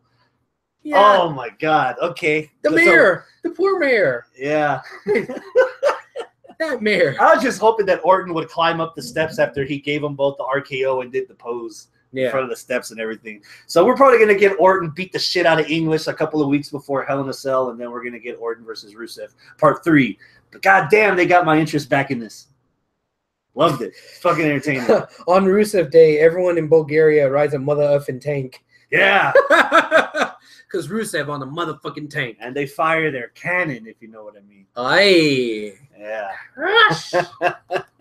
I mentioned this earlier. What do you think about the whole KO Shane McMahon kerfuffle? I like KO. I like the fact that we're redoing a storyline that involves like Russell versus McMahon's, but the McMahon's are face. Okay. And if you are a wrestler and you're working a program with a McMahon directly, usually you're a made man. So that tells me Kevin Owens is a made man in the company. So I'm happy about that. However, and if Arnold was here, Arnold would fucking call me out on it. I don't want to see Shane wrestle anymore. I don't want to see Shane wrestle anymore. Now, you said that last year for Shane Taker. You said that earlier this year for Shane AJ. And thanks, Arnold. You are here today, after all. You said that every time about Shane, and every time Shane hasn't disappointed you. He's not the only one that's had a needle in him in the last 24 hours. Right. Yeah. So, I don't know, man. Like, I want to keep writing that I don't want to see Shane wrestle train, but I should be proven wrong by now, but time doesn't stop. So I don't know. I mean, am I just drinking too much hater? If there's one guy credibly that can write Shane off storyline-wise into the sunset, I would think Kevin Owens inside Hell in a Cell can beat the fuck out of Shane. If Shane takes a powerbomb to the apron, yes. Oh God. There's your helicopter crash, buddy. Oh God. I don't want to see a McMahon die. I don't. I do. Because you're a dick. No, because it's going to build up to what a match that I would not mind seeing, and that's Kevin Owens against a face Triple H defending the McMahon honor. That's where I want this to go. I want this. All right, you talk about making a made man. Kevin Owens versus Triple H at WrestleMania. Yeah, you're a made man. That's passing the torch. You beat up the patriarch. You beat up the heir apparent. Maybe you slap around Stephanie a little bit. The only one that can really be the enforcer, be the muscle is Triple H. So if this eventually leads to Triple H versus Kevin Owens and Triple H putting Kevin over, I'm cool with it. Mm-hmm. I'm happy with that. I think that would be a good feud. And I said feud, not match. I don't mind seeing Kevin Owens versus Triple H, maybe 3. Yeah, 2 out of 3, maybe even fucking 5 matches, maybe, if that happens. Oh, WWE's track record will probably be 7 or fucking 9 in 2 weeks. On 8 different television shows. Yeah. 1 network exclusive, 1 WWE.com exclusive. Did you buy The Undertaker on SmackDown, or you knew it was Dolph? Oh, I knew it was Dolph. I knew right from jump. I knew it was Dolph. It was just a matter of time. Yeah. It's a shame. I was hoping he would do CM Punk just once. He might do CM Punk. He might come out with the fucking broken glass. Yeah, check the schedule to see if SmackDown's in Chicago. If SmackDown's in Chicago, that's where you want to. That's where you get them. Hopefully, Chicago sells out their arena. But that's going to be the fucking reaction of the year. Since Glorious came out, called him out on it, and we're essentially starting the feud. Does that mean Ziggler's days of coming out to other people's entrance music is over, or is he going to continue that throughout the feud with Bobby Roode? I bet you he's going to come out next week to Bobby Roode's music. God damn. He's going to have a match with somebody, but he's going to come out as Bobby Roode's music and then he's going to finish the match by saying, "Look, I can do you better than you can do you. You should be embarrassed." I kind of want to see that. I would like that. I would indeed like that. Yes. Yeah. Bobby Roode is a face so far. You digging it? No. Because fuck Bobby Roode. That's why I asked him that. I break out the hard-hitting questions. Yeah, no. Softballs and these jeans. I'm not that big of a fan of Bobby Roode. That's well documented on this show. I don't really. Corbin and Dillinger? Fan of either of those? I'm a fan of Dillinger. Corbin, not so much. I've been kind of coming around, but then slowly. Well, I was coming around until Money in the Bank, and then after Money in the Bank, he got in the doghouse, and now they're not doing anything with them. So now if WWE doesn't care about him, then I effectually don't care about him. So, but I care about Ty. So, all right. How about the women? We had Carmella against Charlotte. Yeah, Carmella against Charlotte. Seemed like a decent enough match. But the best part is when Natalia came out. Oh, she had her paws out, claws out, natty shirt. That's right. Got me a natty shirt because I'm. If there's anyone fitting to represent pussy, this guy. Hey, you are what you eat.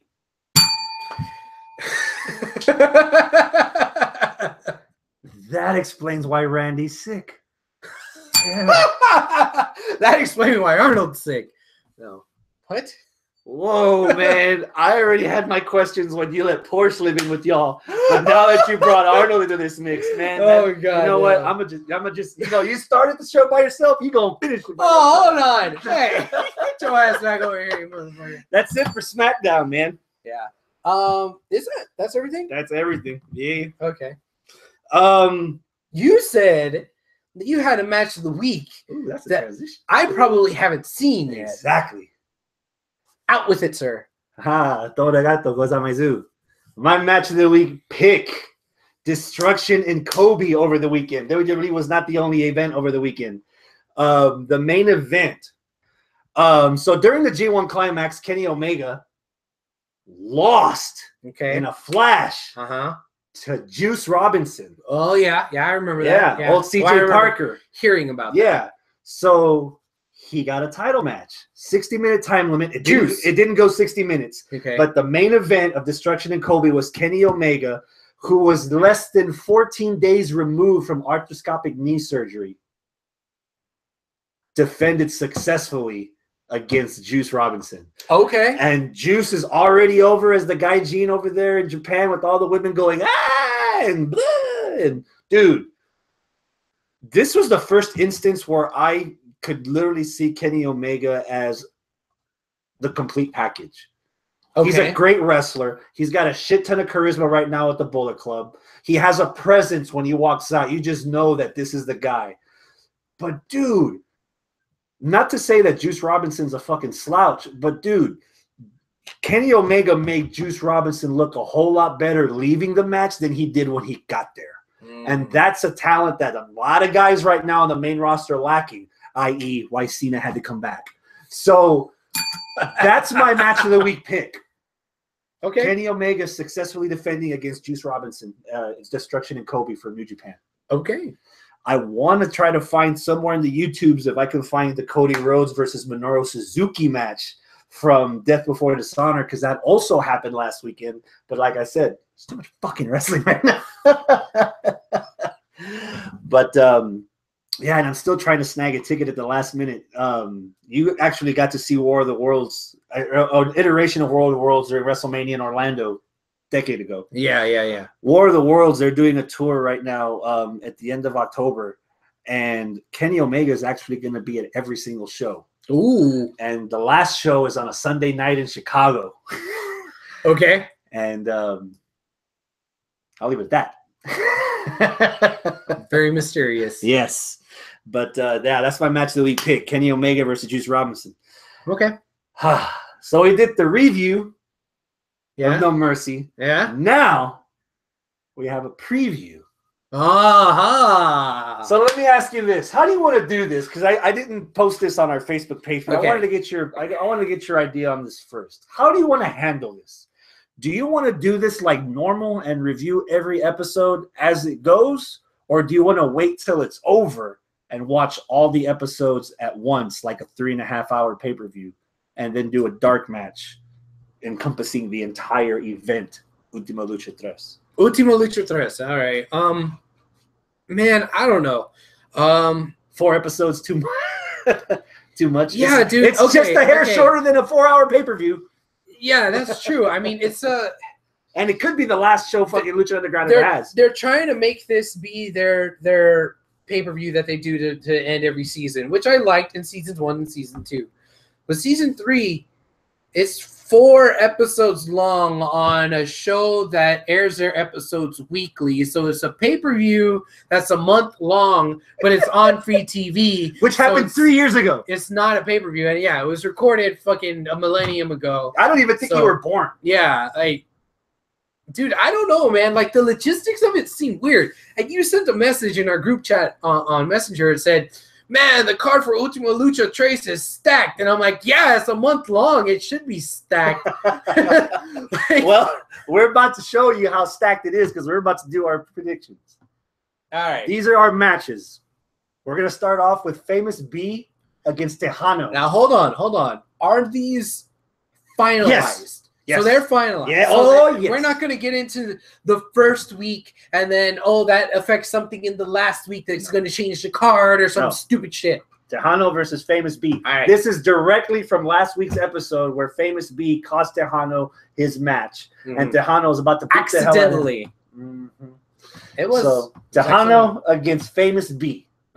If Famous B wins, he gets to sign Tejano as a client. Yeah. If Tejano wins, he's like, fuck y'all bitches.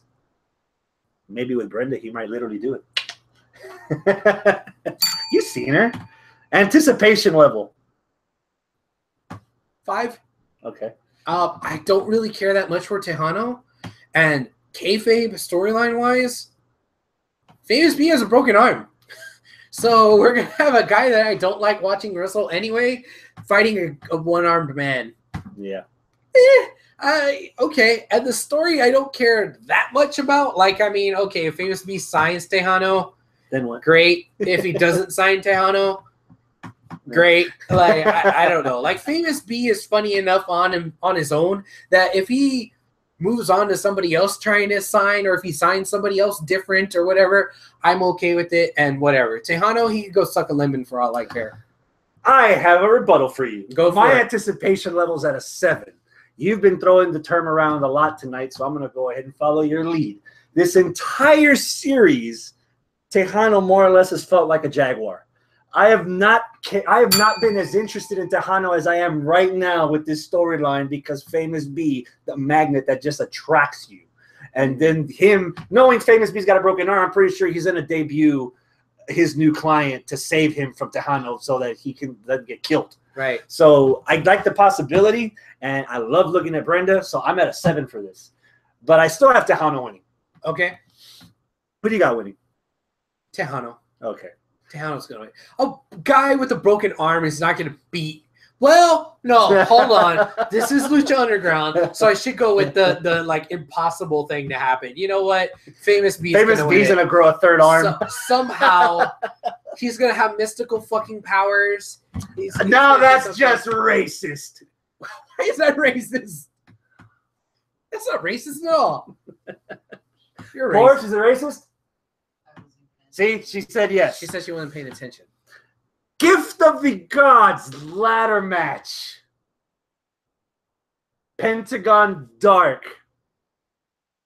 Son of Havoc. What's your anticipation level? It's about a 9. Whoop! I agree. Mostly because it's Son of Havoc versus Pentagon Dark. Holy shit. That match is going to be bananas. It's a ladder match. That's going to be even more bananas. It's for the Gift of the Gods title, which means something. That's even more bananas. We have a whole fucking warehouse full of bananas in this match. The only thing is that how the fuck do we get into this warehouse? Like, what the fuck? All of a sudden, there's a warehouse full of bananas. What? Okay, cool. Like, we've been passing out medallions almost as an afterthought to lead to this match. It's a Gift of the Gods match. Both the guys win at the same time. So, all right, ladder match. Okay. There hasn't been any friction, any beef at all. No teases between Pentagon and Son of Havoc. Son of Havoc has been fighting Son of Madness. Pentagon's been kind of lost in the shuffle. He's like the most over guy in Lucha Underground. But what has he done this season? I don't know. He hasn't been in any prominent feuds. So, like, and people still mark out for him more than anybody. Exactly. He's the most over guy, but he's kind of like Daniel Bryan before WrestleMania 30 build, where it's like he's the most over guy, but he's not doing anything. So I think it's almost an afterthought that Pentagon's going to win this. So that's who I'm going with, Pentagon, because he's the most over fucking guy. So yeah, you're going to give it to Pentagon. But why? Why? Dude, if you're in a room full of warehouse, are you allergic to potassium? You take all those goddamn bananas, Donkey Kong. Hell, I'm at a 9. Of course I'm picking Pentagon because that's my favorite. That's the marking me, and I don't give a fuck. I was at a 9 too. Yeah. What I was saying is the reason How why did we got there? No, the reason why all that shit that I just said is why I'm not at a 10. Doesn't matter. Okay. It's still gonna be good. Okay. We both got Pentagon winning. How about this? Okay. Jeremiah Crane, Mil Muertes, Cage. Winner gets the gauntlet. What's your anticipation level? 10. Oh, snap. I'm right there with it. I'm right there. The reason why I'm at a 10 on this is the story. Exact opposite of what I just bitched about Son of Havoc and Pentagon. This has been a story that what the fuck is happening here? What's going on? Cage has this gauntlet that was, why the fuck did he just win a gauntlet? That's stupid. And then like, he's imbued with the power of a god. What? But he took it off. Why the fuck did he take it off? Does he know what he has? Even fucking Dario's not sure if he knows what he has. And Dario's talking to fucking Godfrey, and they don't know if he knows that he has the thing, and if it means what they think he thinks it means. And what? All the while, Katrina knows what it means, and she's trying to get the thing. But since she's trying to get the thing, Jeremiah Crane, who just wants to get her thing, just stole the thing to get her thing, but he's got to get past Mill because Mill's already her thing. And like Mill's the chastity belt. So it's like all three of them are just gonna Hulk smash against each other. And for the first time, I give a flying fuck about anything Sammy Callahan or whatever the fuck you want to call him, Jeremiah Crane or whatever he was called before, Last House on the Left guy is in. Yeah. I want to see that match. Cage versus Meal, that's money. Meal versus Jeremiah, that's proven to be pretty good. Yeah. Jeremiah versus Cage, I want to see what happens. All three of them together, fuck yeah. You put a badass fucking story that has repercussions for the entire season. Yeah, dude, I'm in. I'm on it. How about Matanza against Azteca? Wait, I'm at a 10. I was with you. Okay. I don't have to repeat anything that you already said. All right. Prediction. Who's winning? Meal wins it. Meal? Just for Katrina to give him the kiss of death before she low blows him and runs with the gauntlet. So that Katrina could fulfill her destiny and die. Jeremiah. Or she does it to Jeremiah. No, well, I was going to say Jeremiah wins it. Jeremiah, well, okay, yeah, pretty much the same Trades it for the Pootie Tang. Well, and then he don't get the Pootie Tang. Oh. It's going to be like Calypso at the end of Twisted Metal 2, where he's like, oh, I wish for this. It's like, here you go, but it's not what you think it is, or some shit like that. Yeah. Matanza versus Azteca, Dragon Azteca Jr. in a steel cage. 8. There's story to it. Enough story that I care enough to rate it at an 8. But I said, what was it, 2 weeks ago? That was the best I ever seen Dragon Azteca. Dragon Azteca, he wears green trunks for a reason because he's a little green compared to all the other wrestlers. Oh, I thought you said because he's gonna take a big shit when Matanza eats him. Somebody wore their green pants. So yeah, you talk about this match. You fucking derailed me over here. I can't always do that. I know. So I take advantage of it when I can. I'm at a 7. Okay. I'm thinking Ray is gonna find a way to save Azteca from complete annihilation. Okay. But I don't think we've had a steel cage match at all this 3rd season of Lucha. So it's gonna be refreshing to see that in the temple. Okay. Again, when everything connects, it makes the match so much better. And by that I mean, hey, you can either be 4,000 people in a 16,000 seat arena, or you can embrace your fans and be a 200 fan arena filled with 200 people that sound like 2,000.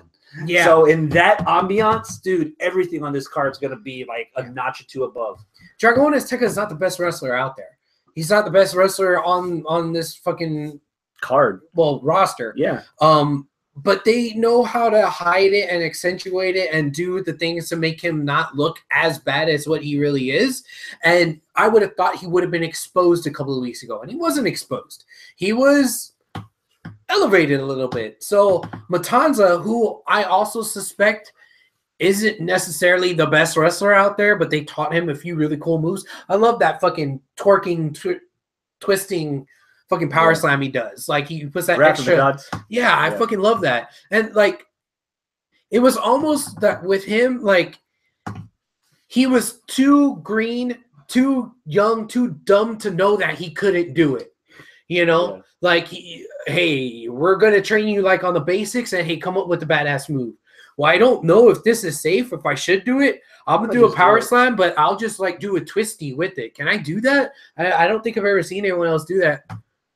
Holy shit, kid, you came up with something that way because it was like a fresh set of eyes. Yeah. These guys that are like piling on NXT, sometimes they all seem like each other because they are all in that same fucking, you know, bubble where they're like, all right, you know, we're all seeing the same things. We know what happens at ROH. We know what happens over here. And they all kind of, you know, melt upon themselves. But sometimes you got to take somebody from the outside, which is exactly who Matanza is. He's somebody from the outside that they kind of just said, all right, let's get you trained and we're going to give you a shot to come in and bring something new and something different. And that's kind of what he brings. So I'm interested in what two relative wet behind the ear kind of guys can do in a match when the lights are on bright and it's them. They aren't relying on a different, you know, indie darling or Rey Mysterio or whoever. They're like, oh shit, two rookies going at it. Oh man. And I mean, I know they're not rookies. They probably been at to it. the Lucha Underground audience. Yeah. To the Lucha Underground audience, they're brand new characters. They're not like King Ricochet or Johnny Mundo or Rey Mysterio or, you know, whoever that have been, AR Fox, who's been out on the indies forever. These guys are like getting their break at Lucha Underground, you know. Google or YouTube Jeff Cobb and PWG and you will be enlightened. That's who Matanza is. Yeah. Again, you hit on everything I was going to say. Right. There's you know, for you look at Dragon Azteca and you're like, man, there's not enough for me to like really care about him. You know, other than what his affiliation is. He's affiliated with Lucha Underground. He's on my favorite wrestling TV show. He's affiliated with Rey Mysterio.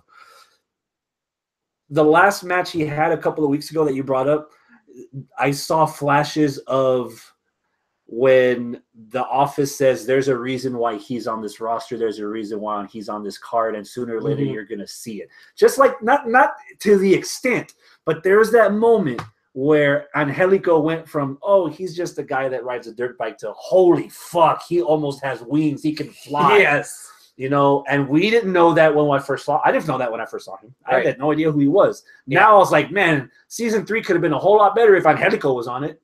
Yeah, if he hasn't been on it. You know, so he was injured, right? Yeah, at the time of the tapings. Yeah. So maybe this is the moment that we get out of Dragon Azteca. It's like, this is why he's on my television. This is why I should care. Damn it, I should have cared a long time ago. Well, another example of homegrown Lucha Underground talent is Melissa. Melissa just had her first match on Lucha Underground this past week, and she didn't do bad. I mean, she wasn't fucking lighting the world on fire. Yeah. But that was her first fucking match. Like, I remember when we were still hanging out with old Gilbert from, you know, Clutch City Productions, and he was representing her and Katrina and like cheerleader Melissa, who's Mariposa, you know, representing them, getting them Evilise representing them and getting them signed at WrestleCon and coming down for Comic Palooza, this and that, and like, she wasn't a wrestler, and he was like trying to be her representative for these kind of things that she's famous for in wrestling. But like, I remember him telling me that, like, yeah, she kind of didn't really want to be in wrestling, and you know, she didn't know that she was going to be in wrestling. She just saw the opportunity to be on TV, and she took it. Yeah, she is now, and I'm trying to get her other bookings for TV stuff and appearances and this and that and whatever. And I'm like, oh, that's fucking interesting. But yeah, she might actually train to wrestle after all. Like, what the fuck? So yeah, she literally had her first fucking wrestling match on Lucha Underground last week, and for her first fucking match, she didn't do that goddamn bad. You know, yeah, sure, she was in a tag match where she was pretty much being eye candy standing on the apron, you know, 95% of the time. But that 5% when she was in, it was doing all that tandem offense with Phoenix. It looked good. Her selling, her facial expressions, her being angry. her being the babyface in peril, reaching out for Phoenix, knowing that he wasn't going to help her. Dude, as much as I like Phoenix and as good as Marty the Moth has been this season on Lucha Underground, the climax of that match, the last 5 minutes from the hot tag that Melissa got to the fact where you realize Melissa's going to get killed. Yeah. Dude, that was up in the running as match of the week, man. It was good. It had me. It fucking had me. Imagine if Melissa would have gotten over on either one of them for that match, dude. That would have been so fucking cool to see in front of that audience. My point on that is Lucha Underground isn't just this crazy thing that Robert Rodriguez did where he got a bunch of veteran wrestlers or wrestlers that are on the indie circuit that haven't got a shot in WWE but like know what the fuck they're doing and just put on the show. He's pulling out people that are like less known and making stars out of it. And that's why, to bring it all back to Matanza versus Dragon Azteca, I'm optimistic. Okay. So did that transition into another match on the card? It Phoenix actually did. Actually, since you mentioned it, Ivelisse against Katrina. Oh, okay. There you go. Yeah. Ivelisse versus Katrina. I'm at 7. I don't think that there's enough story there because we haven't really seen a whole lot of Ivelisse this season. I think that there was a story. I just don't remember what the fuck it was. It's been spaced out in between a lot of episodes because there's so much going on there, especially with a 1 hour show. To the point where we're having 4 hours worth of pay-per-view spread out over 4 weeks. There's a lot going on in that roster. Was Ivelisse and Jeremiah Crane dating on the TV show? Yeah. They were dating at like the beginning of the season. Jeremiah Crane, his introduction was his past relationship with Ivelisse. There you go. And even then before was when Ivelisse, Son of Havoc, and Angelico were the trios champions, and they lost the belt to Katrina, who had her 3 disciples of death. Right. So there's already a foundation there, but the build has been spaced out in between so many episodes that we're gonna need one of those 1-minute video packages before the match to get reminded. With that. Yeah. That being said, I know what they both could do, and we know what one of them can do. Oh, Ivelisse. Yeah. Katrina is a little bit more of a question mark. Yeah, she was on NXT. There you go. I was going to say Tough Enough, but yeah, she had a little bit of time in the E. She trained a little bit. I'm not even looking at it through that scope. I'm looking at, okay, Ivelisse is a fucking brawler. Katrina has mystical powers and fucking disappears. So how is Ivelisse going to combat that? Right. So I'm curious to see how these two are going to fit in the ring against each other. Okay. And again, that goes back to what you said earlier with talents that we're not completely aware of, but we are invested enough in them that we're optimistic. I'm optimistically at about a 6. Okay. Who you got winning? Ivelisse. I got Ivelisse. No, I got Katrina winning. No, Katrina's going to come out at the end of the night like a bed of fucking roses. She could lose this match because she's going to wind up getting that gauntlet somehow. I think so. She's going to get that gauntlet. Okay. Moth against Phoenix. All right, Mask versus hair. I'm at about 9. I'm digging this match. Again, Lucha Underground taking these virtual unknowns. Marty the Moth. Marty the Moth wasn't tough enough. We all thought he should have won. He got injured. He didn't win. The guy who did win, he got a stunner, and we never saw him again. Then, what the fuck happened to Marty Moth? He was the guy who should have won. Oh, shit. Well, whatever. He shows up at ROW once. You know, like, okay, cool. But he did some indies, whatever. He was floundering. His career as a wrestler was floundering. Then he shows up on Lucha Underground, and then bam. Ooh, that was a little bit too hard. Bam. He, like, that's what she said. Flourishes. Whoever fucking dropped the ball on not keeping him around at WWE or ROH or whatever fucking indie promotion he went to across the country, whoever dropped the ball, and those are multiple balls that have been dropped, y'all fucked up. Y'all missed something with Martin Cassius or whatever his name is. Marty the Moth Martinez. Because, man, he is so good at emoting these weird-ass fucking creeper character stuff that, man, you really lost something. You could have had this guy who's, I'm going to say it, an excellent actor, because he's just really good at acting this part out. Or maybe he's really just a creep. Maybe. But I mean, dude, this character is so rich and so full and so good. I would not have expected it from a guy who's, you know, a WWE reject who couldn't get a booking anywhere else, and we only saw him once in here and there and whatever. You know, like yeah, and he's good. He's good in the ring too. And Phoenix, oh fuck, Phoenix has been great in the ring. So yeah, but his work in the storyline with Melissa has another example of the all-around package starting to shine a little bit. I think I'm starting to see that in Phoenix, that not only can he do good in the ring, but even with the language barrier that you can't, like having trouble speaking English, they make the emoting in the relationship between him and Melissa. For example, when they were training in the opening segment of the match for her to wrestle. Dude, the chemistry is visible in their emoting, in their selling, that you don't need to have Phoenix speak a language. Yeah, you don't have to have him say anything. When he does speak the language, they're good about just subtitles. Yeah. And it's okay. I don't know why E doesn't do that. Why WWE didn't do that. Yeah, it just I'm at about a 9 for this also. Okay. Yeah, and I have the Moth winning this.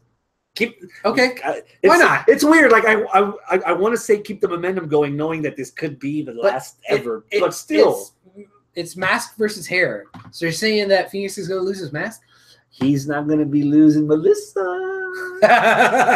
So who's really losing here? I'm sorry. I have to go the other way around. I think it's I think Marty the Moth is going to lose his hair.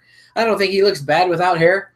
And I'm sure that when some wrestler goes and says, hey man, I want a haircut. All right, cool. We'll just book you in a match. That way we can make some money off of it. All right, fine. So yeah, why the fuck not? Same way with the mask. Hey man, I want to get rid of my mask. All right, cool. But dude, Phoenix is making money hand over fist because he didn't know he's Pentagon's brother. They're going around the country, going around Mexico, going around all the indies in the United States, fucking wrestle circus. He's not taking off that mask because it's making him so much fucking money. Martin Cassius can lose the hair and still he'll grow it out in 6 weeks. Oh yeah, grow it out, and you know he can still be Marty the Moth. So yeah, that's that booking there. Jim Ross special, last luchadora standing match between Taya and Sexy Star. Sexy Star. I want to say an 8. I could be higher on this, but I'm not. Because Sexy Star's been kind of an afterthought in this season. And knowing what has happened behind the scenes, knowing what has happened with Sexy Star herself, knowing that Taya's gone, so what? Who cares? Since there's not that much story going into it, I don't imagine that there's that much story coming out of it. The match itself is probably going to be badass because this was taped years ago. And when it was taped, they were probably still like, all right, we're going to have a really good go because we don't know what the future holds. But we already know what the future holds now, hindsight. So it's like, okay, it's probably going to be a really good match. So that's why I'm still high up there. That's why I'm not rating this like a fucking 4, like a WWE match or something. But, okay. How about you? I'm at about a 7. This is another example of where there's so many storylines going on and some get more focused than others, where this could have benefited from another week or 2 of build, because the main focus has been the Worldwide Underground starring Johnny Mundo against Prince Puma and friends.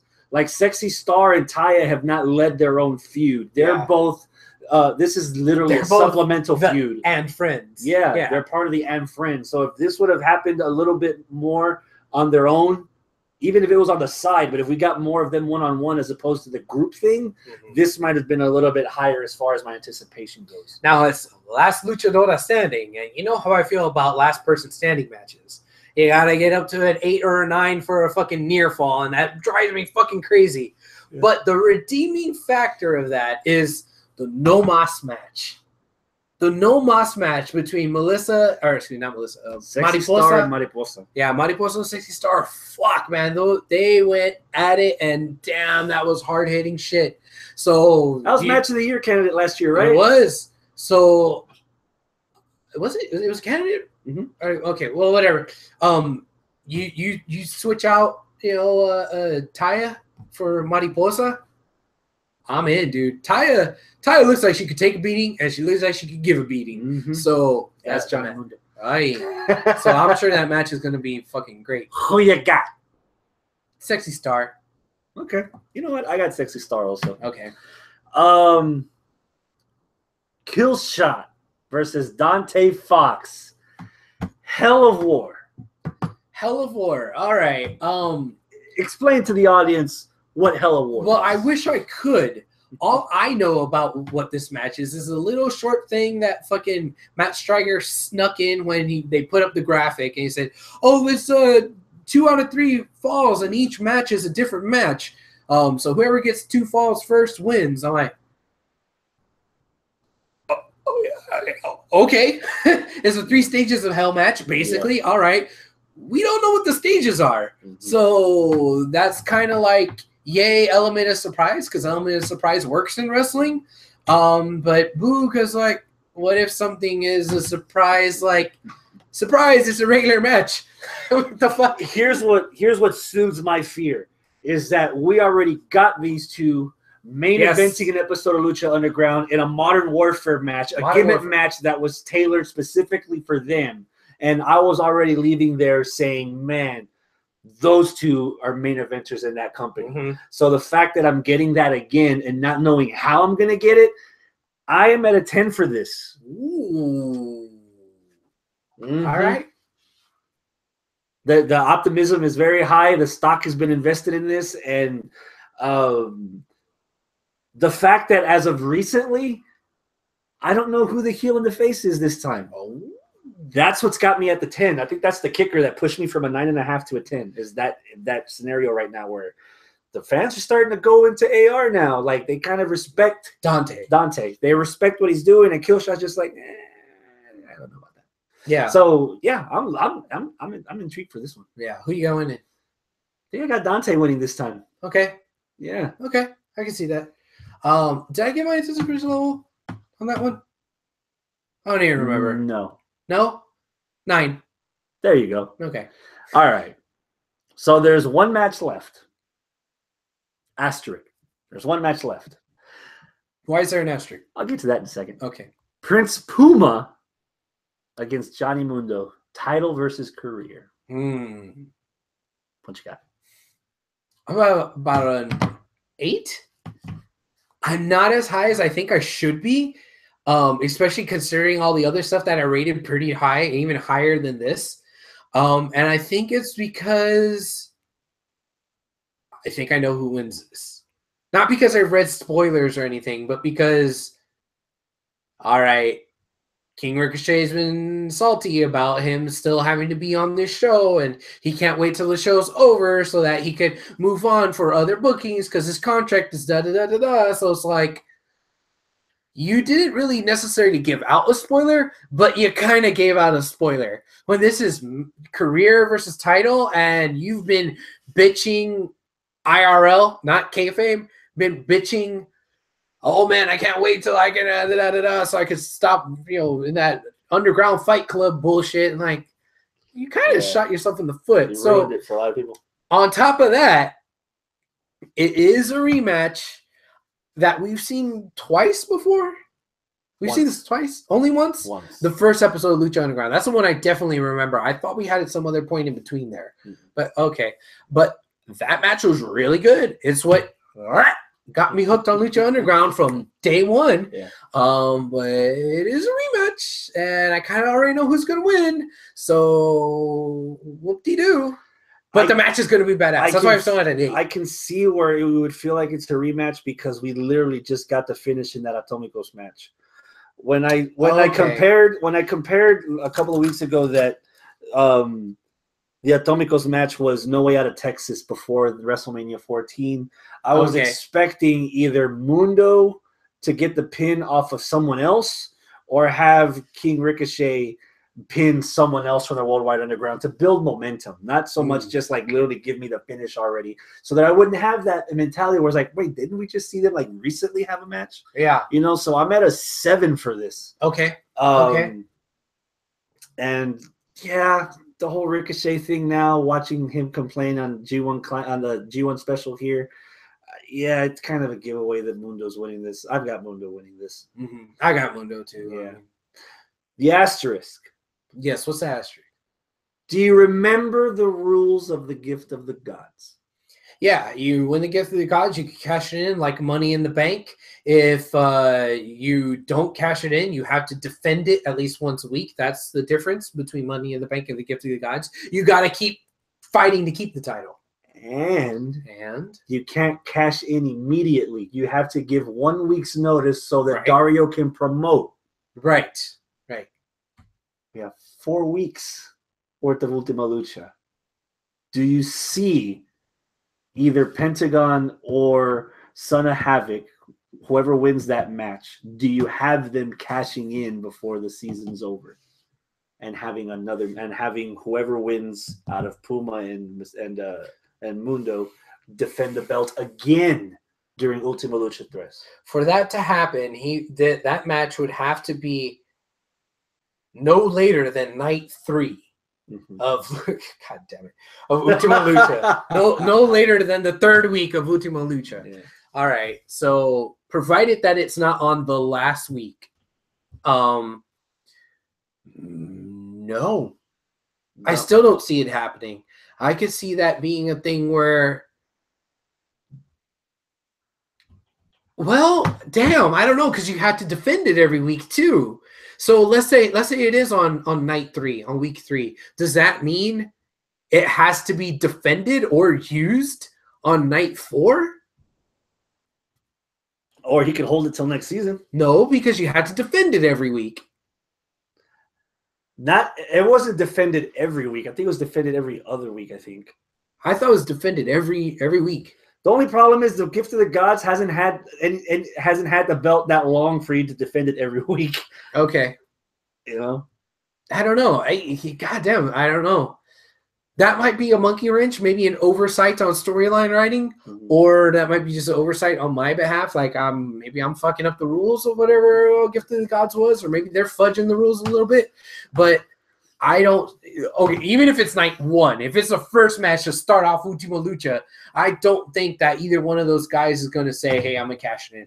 I think that's going to be something that they just kind of hold off and wait until next season, and then we'll figure it out. Now, the same concept that I'm using with the Prince Puma match, we kind of have to also add that to Pentagon, because while Pentagon hasn't been as salty as Prince Puma, Pentagon and Phoenix both, and even Drago, they aren't a part of anything after season 3 of Lucha Underground, as far as I know.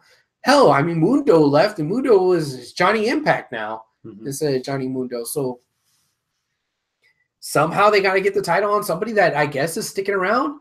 I don't know. I mean, well, then again, that one somebody might be fucking Mad Dog, might be Son of Havoc. Maybe Son of Havoc comes out with it at the end of everything, because everyone else was dropping like flies. Everyone else left. Shit, I don't know, man. You've worked me into a shoot here. And on that, that's a show. All right, there you go. Ooh, crap. Thank you so much for tuning in, guys. We have, let's see here. What's the indie schedule looking like? I know we have not this weekend, the following weekend, the 7th. DZW is having another house show. We just had a house show this past Saturday. And that was fun. It wasn't a TV taping. It was just, for the people that were there to watch it, whatever. And we had Lightning Division Champion versus Heavyweight Champion. We had Silky versus Luther. That was a pretty good match. I don't know how much we could actually share, because I don't know how we're handling house shows versus TV. Our house shows not canon? Are they save canon? It as I a don't surprise. know. We'll save it as a surprise. But come down to DZW Saturday. If you can't make it to 7th. DZW on their events, at least make it out for the potluck during the pay-per-views. Right. What did you take on Sunday? Oh, on Sunday for the pay-per-view, I made some homemade jambalaya. I made my own Cajun seasoning mix, And I made pretty much all the jambalaya stuff from scratch. It wasn't like this Zatarans make your own, just fucking pour it in a pot. I made my own rice. You know, I mean, I didn't case my own sausage. I bought sausage, but, you know, sausage, chicken, and shrimp, put it all together, cooked it low and slow. I even had to, on Amazon, buy gumbo filet, which before then I didn't even know what the fuck filet was. Apparently, gumbo filet is ground up sassafras. I don't even eat jambalaya. Delicious. I know what gumbo filet is. How? I don't fucking know, but yeah, I knew that. It was delicious. So yeah. Yeah, so whenever there's a pay-per-view, come down to the DCW headquarters. We have a potluck pay-per-view viewing party. And usually I make something delicious. Usually Colony's mom makes something delicious, or Colony's sister makes something delicious. And then there's some other schmucks that usually just, you know, bring something from Walmart. or a 50-piece nugget box like here. Yeah. Or Little Caesars or something like that. Yeah. I'm ready, man. You know, hey, we had some ribs before up there. Oh, those were good. That Colony's mom made those. Ooh. Next week is our prediction show for Hell in a Cell. Dude. The week after that is our post-show coverage of Hell in a Cell. The week after that is pre-show coverage for TLC. After that is post-show coverage of TLC. And, yeah. Then we start building for Survivor Series. Oof, holy fuck. My lungs are not ready for Survivor Series. And I know ROW is happening somewhere in there. Aren't y'all having like a Halloween special thingy for the kids or something? The 21st is the Boo Bash. The 7th is the show. Boob Bash? Boo. Like, boo, scary Halloween. Oh, Porsche boobs. I just assumed one or the other. Chris, forgetting one other thing, though. This is his last day. Well, last show as a single man. Oh, that's true. Getting married this weekend. Yeah. Is there any way I could talk you out of it? No. You could just comment along. Just kidding. If that's the case, they're already done. Oh, then no, don't worry about the dinner then. It's fuck that. I want to eat. Why are you trying to talk me out of eating? Oh. That's supposed to be a cat, not a furry hippopotamus. Adios, my friends. Keep it classy. Toodles. Paws out, claws out, bitches. If you're at 38 Double D or bigger, you can join Porsche Club for the boob event on Halloween. There you go. It's the Boo Bash. Well, something's gonna be bashing. Hey. That feels me out.